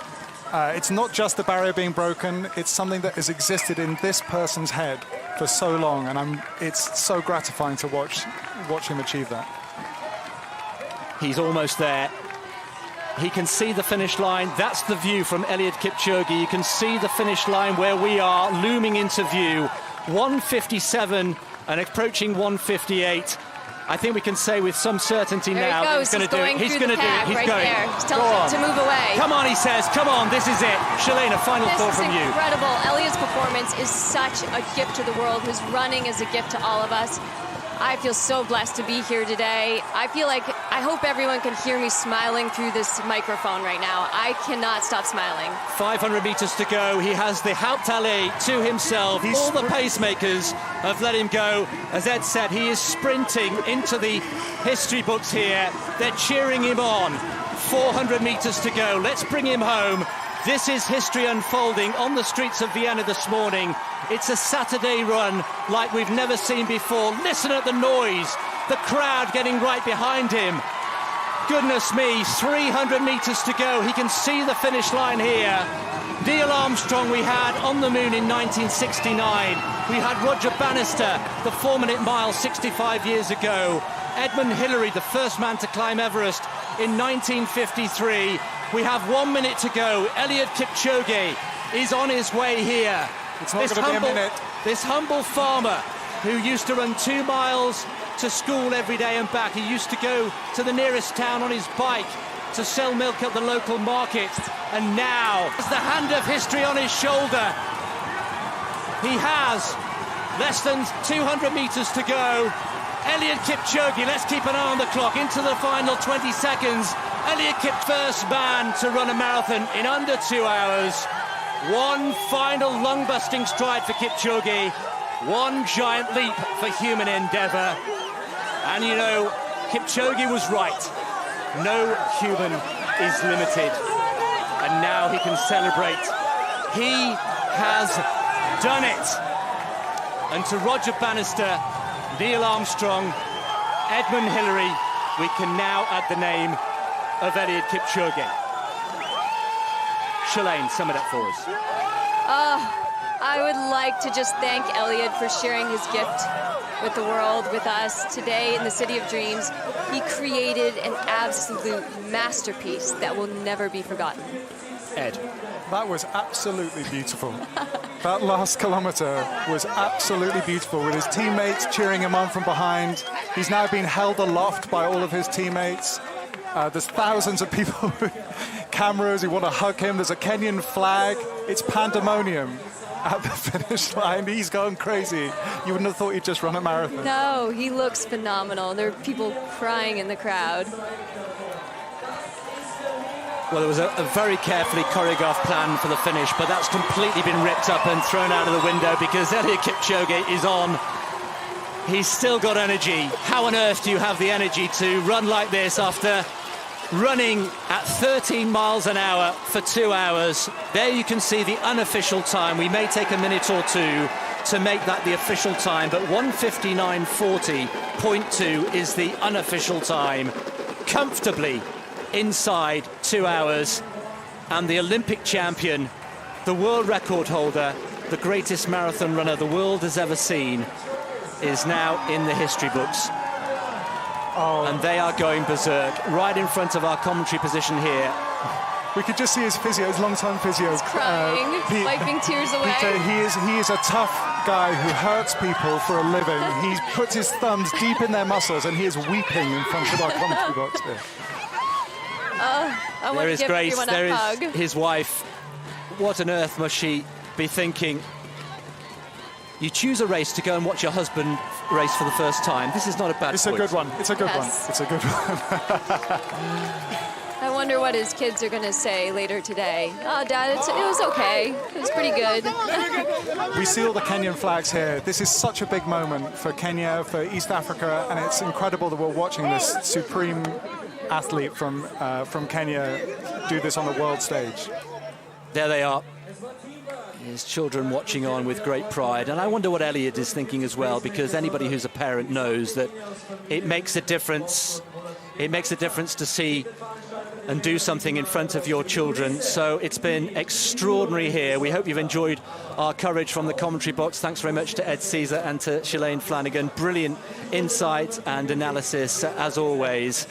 The celebrations, I'm sure, will last long into the night. We're going to repair somewhere for breakfast. But Gabby, he's done it. And now he can party on the Prater. Chris Dennis, thank you so much. Shalane Flanagan, Ed Caesar, excellent work there in the commentary booth. But look at these scenes out here. I can't tell you the joy that is radiating from all of the pacemakers, the INEOS team, everyone who has made this possible. His coach, Patrick, he's been with since he was a young boy, grew up in the same village. And these scenes are joyous out here. The family as well. Lynn, Jordan and Griffin, the children next to his wife, Grace, just a little way away from us. They're kind of overwhelmed by what their father and husband has done. He has made history. He has joined a pantheon of greats, humans who push the limits, and to be here amongst this crowd and see the reaction of people who are here is just a special, special moment, a real privilege to see and feel the atmosphere here. There's a scrummage of photographers. They're all desperate to get the shot that they know will be the shot of their lives, potentially. And amongst that throng, just near me here, is Radzi Chinyanganya, who is eventually going to get his microphone under the nose of Eliud Kipchoge. And you can see here Fran Miller bringing him forwards. And there is Eliud Kipchoge walking just past our commentary and studio position. He's heading over here and may be able to get a little word. Oh, he's getting weighed. He's going to get weighed at the moment. This is such an important moment, obviously, for the team to get all his details, get all his data in. And Radzi's just next to us here as well.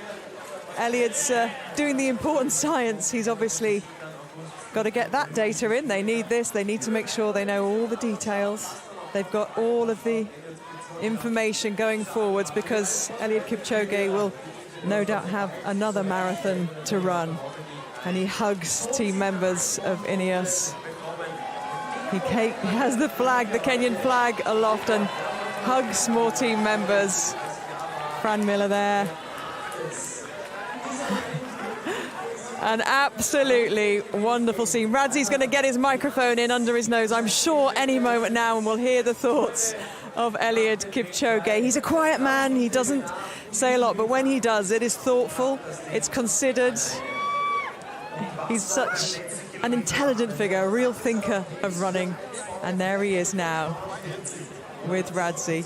Hi, Eliud. Radzi's good to see you, Eliud, but Radzi's going to have a chat with you. If you want to come on this side, Eliud, if we come this side, you have just made history. Yes. You've become the first man to ever run a sub-2-hour marathon. You've done it. Yes. How are you feeling? I am feeling good. It has taken 65 years for a human being to make history in sport. After Roger Bannister made history in 1954, it took another 63 years. I tried and I did not get. Now it's 65 years. I have tried. I'm the happiest man to run under 2 hours in order to inspire many people, to tell people that no human is limited. You can do it. I'm expecting more of the athletes in this all over the world to run under 2 hours after today. I mean, what incredible words. Inspiration doesn't do it justice. How hard was that run? How were you feeling at the most painful part?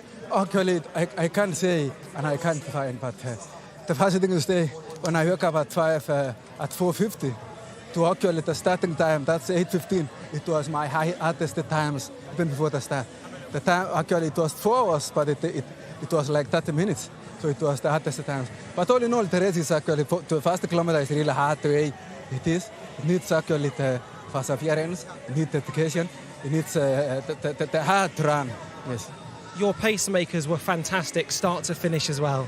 Absolutely. Remember, the 41 pacemakers are among the best athletes ever in the whole world. From the Matthew Sandro, it's the one of the world Olympic champion for 1500, to all the marathoners and everyone, they are the best. I can say, I want to say thank you for them. I want to appreciate them for accepting to do the job. And together, it is not, I am not Eliud Kipchoge, we made this together in this one.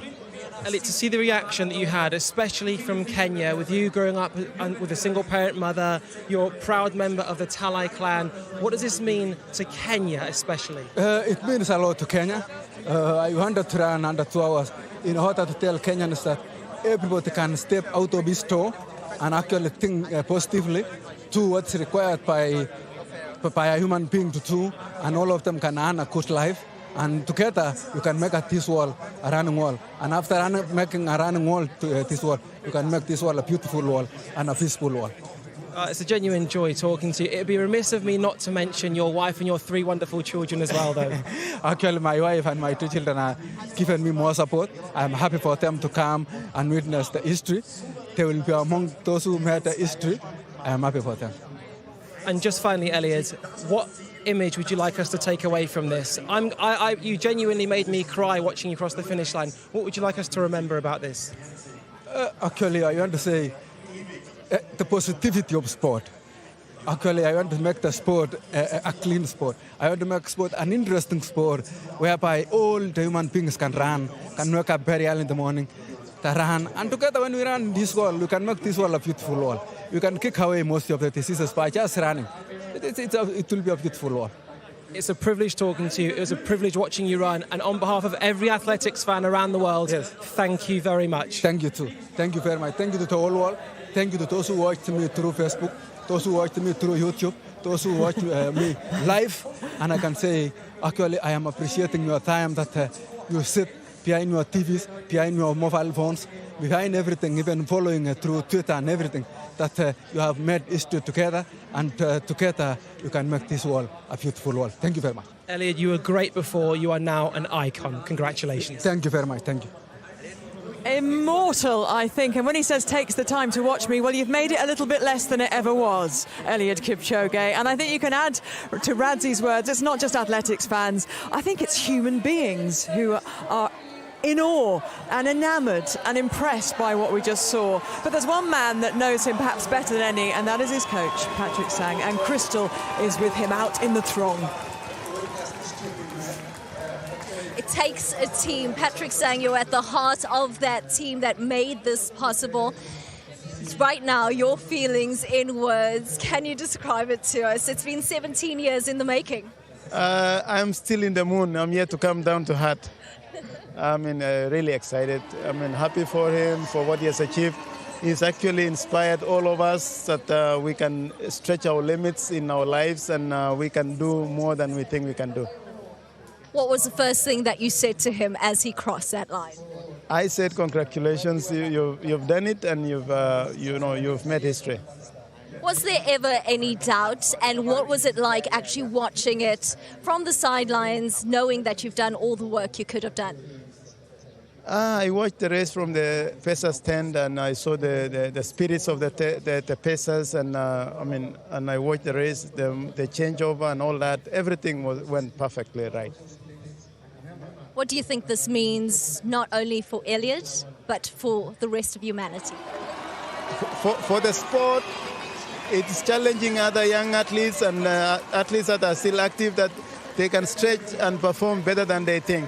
For the humanity, whatever level you are in, you can move yourself to another level. And finally, what of that time, and can that be broken? Of course, Eliud has told us that the records are meant to be broken. So I'm sure down the road somebody will come again and say, I want to try it. But history has been made. The first time to run under 2 hours, it's unbelievable. What a moment. Thank you so much. Thank you very much. Thank you.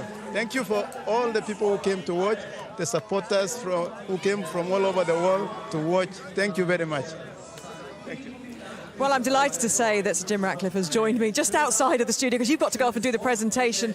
This was Eliud's dream, but it was your dream as well. What does it feel like to see it come into fruition? Sensational, really. It's quite difficult to believe it's actually happened because it happened so quickly. But that last kilometre, where he actually accelerated and he came through on his own, it was superhuman, really. I can't believe he did it. I can't believe he ran the first half. He ran the first half marathon in less than an hour, and then he had to do that again. The mind boggles for anybody who's just a normal human being, and these guys aren't. But the pacemakers, the technology, and everything that you have added into this mix to see it come off today. It's been immaculately well organised. Everything has to go right to do this. But I think it's so nice to see the Pacers being part of this because normally running is such a solitary sport. You run for yourself, and here they're all running for someone else, and they are just so full of enthusiasm. These, the pace guys are all world-class athletes. They're the best athletes in the world, and they're all running for Eliud. They've never done anything like that before. It's almost like a new sport for them, Congratulations. I know you've got the presentation to do as well. Thank you so much, Jim, and well done. And well done to you and all of your team, because this is the feeling today, actually, that Jim's right. It's a solitary sport, but today was about being part of a team, whether it was the pacemakers, Shalane, or all the people, Ed, who've been involved in this. And I think that has come out in the feeling in this crowd. Well, I'm still shaking from the performance. I think everyone is either weeping or shaking and crying. It's been incredible.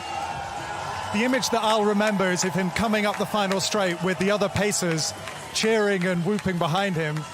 This was one guy being propelled, really. He had to do it himself, but he couldn't have done it without the rest of them. So, well, the presentation is going to be a trophy, which obviously is a one of a kind, really, because guess what? Nobody's ever had the sub-2 hour trophy before.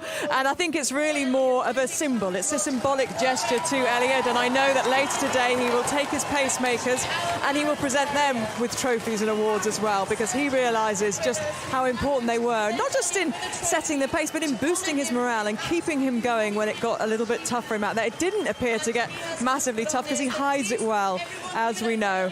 But he really is a team man, and he's enjoyed the camaraderie of everybody with him. We actually thought that he went through a bit of a sticky patch, in the middle there, and he really had to talk himself out of it. So, well, we have witnessed history. It has been an incredible 2 hours here in Vienna. You were part of history. Goodbye.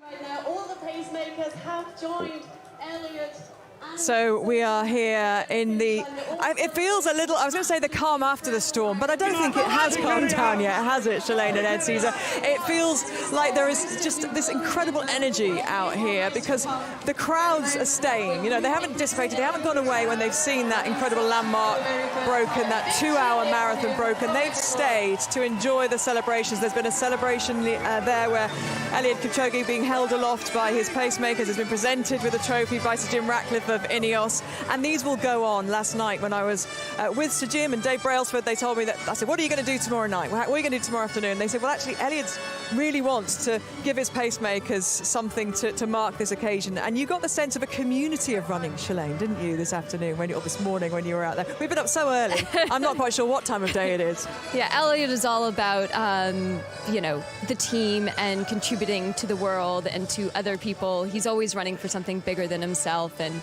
you know that just goes to show right here. This picture encapsulates that. He is all about thanking and appreciating the people that have given to him for this performance today. Yeah, I was thinking about just in front of our commentary box, Peter, his longtime masseur, his physio, who has hurt people very deeply with his thumbs over the years, was in floods of tears, this big, strong man.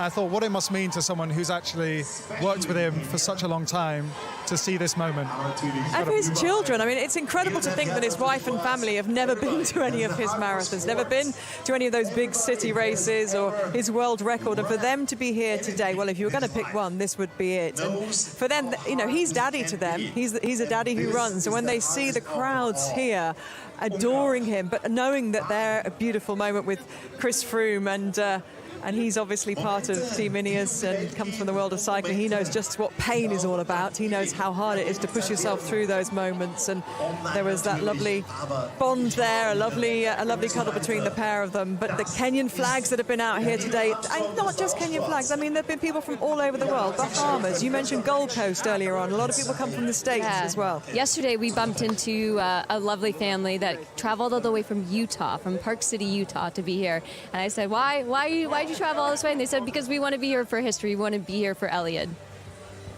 They're the children, Eliud's children, who his sons look slightly kind of bemused. What's going on? What is this all about? Well, you will know, kids, when you are older, and you will see that your daddy, well, this moment is up there, isn't it? It is up there with the likes of Roger Bannister.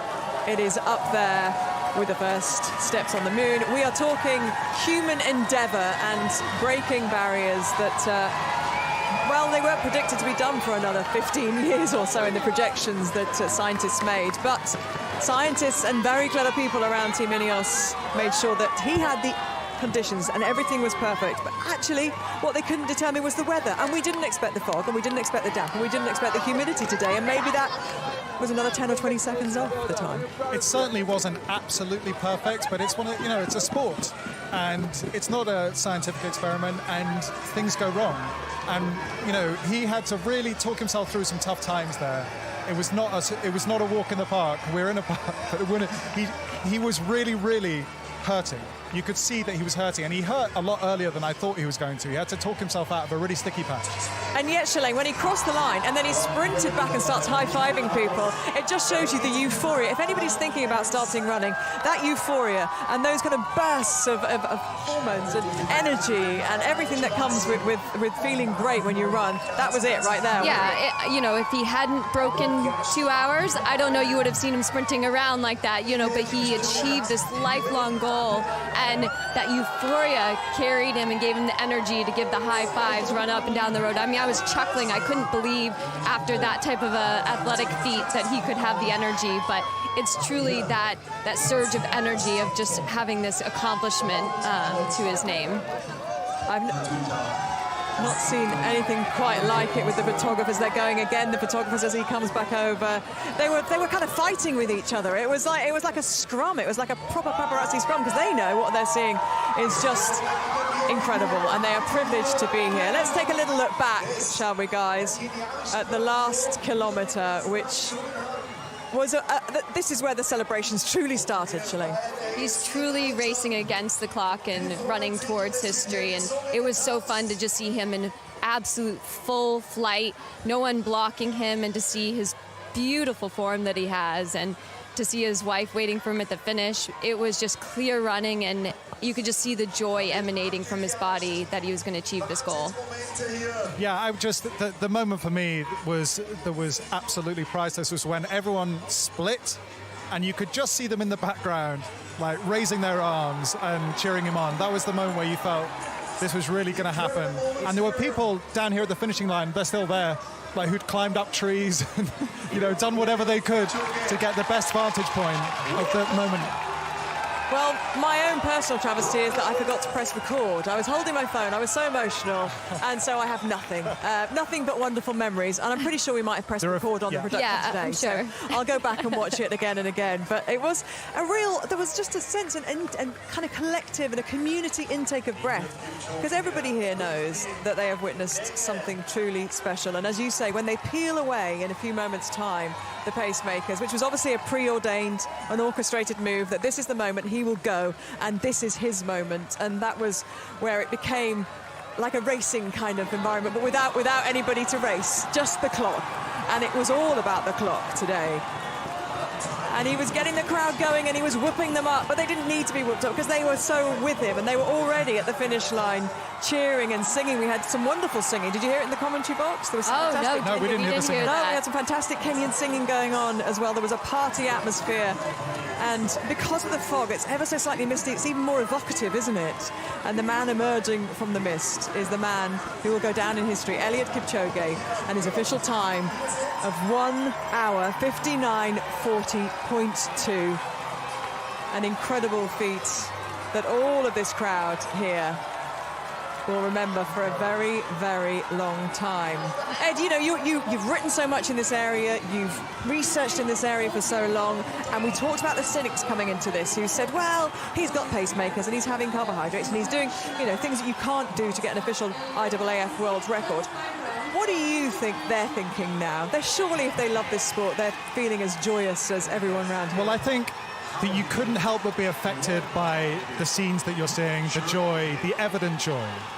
Now, what this performance will help to do, perhaps, is to... I think anybody here who hasn't had a cuddle is in line to get a cuddle. Everybody's hugging him, everybody's cheering him on and giving him high fives, and the team members of Team INEOS, who are wearing very distinctive jackets, all giving each other lots of cuddles and hugs, because although this has been almost a year in terms of conversation, it has been about 5 months of absolutely every day back-breaking work in getting this here. The project managers working out everything from making sure that the course was 26.2 miles exactly. You know, you think about if it had been a metre short, it wouldn't count, you know. So all those things, all those details, making sure that every single part of his preparation was perfect. The lead up this week, of course, you can imagine that, you know, that's a lot of people to make that come off. And it's a lot of pressure for Eliud, knowing all these people are helping him. It uplifts him and it makes him want to work hard and dig deep for all those people. But it's also, yeah, a big team behind him. Thousands of people are here to make sure every detail is just perfectly orchestrated. He would not have wanted to let down anybody today. You know, everyone's turned up for him, and he didn't want to let anyone down, and he certainly didn't. Look at that now. That's such a nice moment. Now, the question that Radzi, I mean, it was an emotional time at post-race, and of course, it's not the question that first comes to mind, but the question I'm going to ask you two that we didn't hear, do you think he has one more big marathon in him? Has he got an Olympic Games in him? I mean, you would not forgive this man for turning around today and saying, guys, I'm done with running 26.2. Yeah. We believe we think he's got the Olympics. So my feeling is that one of the great African running heroes, Baby Bikila, won 2 gold medals, and he wants to do the same in the marathon. He wants to win back-to-back gold medals. And then I think you could comfortably say, put your feet up, you know, enjoy the farm, you know, spend some time with the kids. There are loads of running legends around here, but one of those, Wilson Kipketer, is with Radzi. Let's hear his thoughts about what we've just seen. From near and far, I think you've all made this experience as special as it was. In the 800 metres indoors, it still stands. David Rudisha broke the outdoor one, but Wilson, as a world record holder and a Kenyan one at that, what did you make of what Eliud just did? No, this one I think, you know, thinking about my world record, making history, but this one is really a big history. Running a marathon, the speed Eliud was going, you know, is unbelievable. I cannot even describe, because today I was crying. You know, I've been there in that stress. But being here today and witness this record, unbelievable. I have no word to say because I know Kipchoge, I have seen him, and I'm here to see the history being made today. So it's unbelievable for me. Because you know him personally, what can you tell us about his character that results in what we've just seen? The way I see his character, it reminds me when I was training, concentration training was nothing else, It's only running, staying even at the training camp, no driving. You eat, you sleep, you train, you sleep. And that's really, the person I miss to see so many athletes to do what Eliud is doing. And being in Eldoret, going in the Kaptaga training camp and watching him training there and seeing him being humble and down to heart. Right. So that's really, he touched me. This person, he knows what he's doing and he wants to make history in the world. Because he makes it look so easy, you almost don't realise that it's difficult. Could you describe how difficult it is to take your body to that place and stay there? For me, I was surprised to see him running, let's say, every kilometer in 250. I think I cannot make it that even if I have to run only 800 meters. So staying in that really is a mental part of it. This one is you train day in, day out. Even when you're sleeping, it's like you're calculating. Every time you're eating something, it's like you're counting. How many spoons you are taking. So it's really a big concentration. It takes a lot of energy and it takes a lot of time. Well, so it's a special day. Thank you for your time. Thank you very much.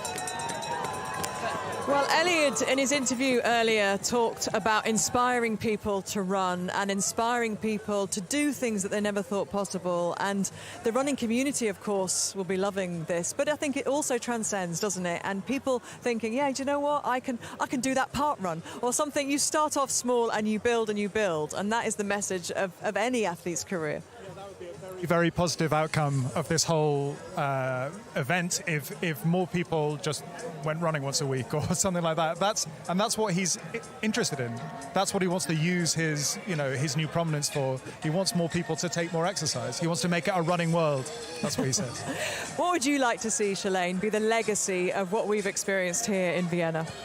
I hope that the future generation is inspired and motivated to go chase that audacious goal. When he set this goal of breaking 2 hours, it seemed absolutely audacious. I didn't believe it could happen within my lifetime.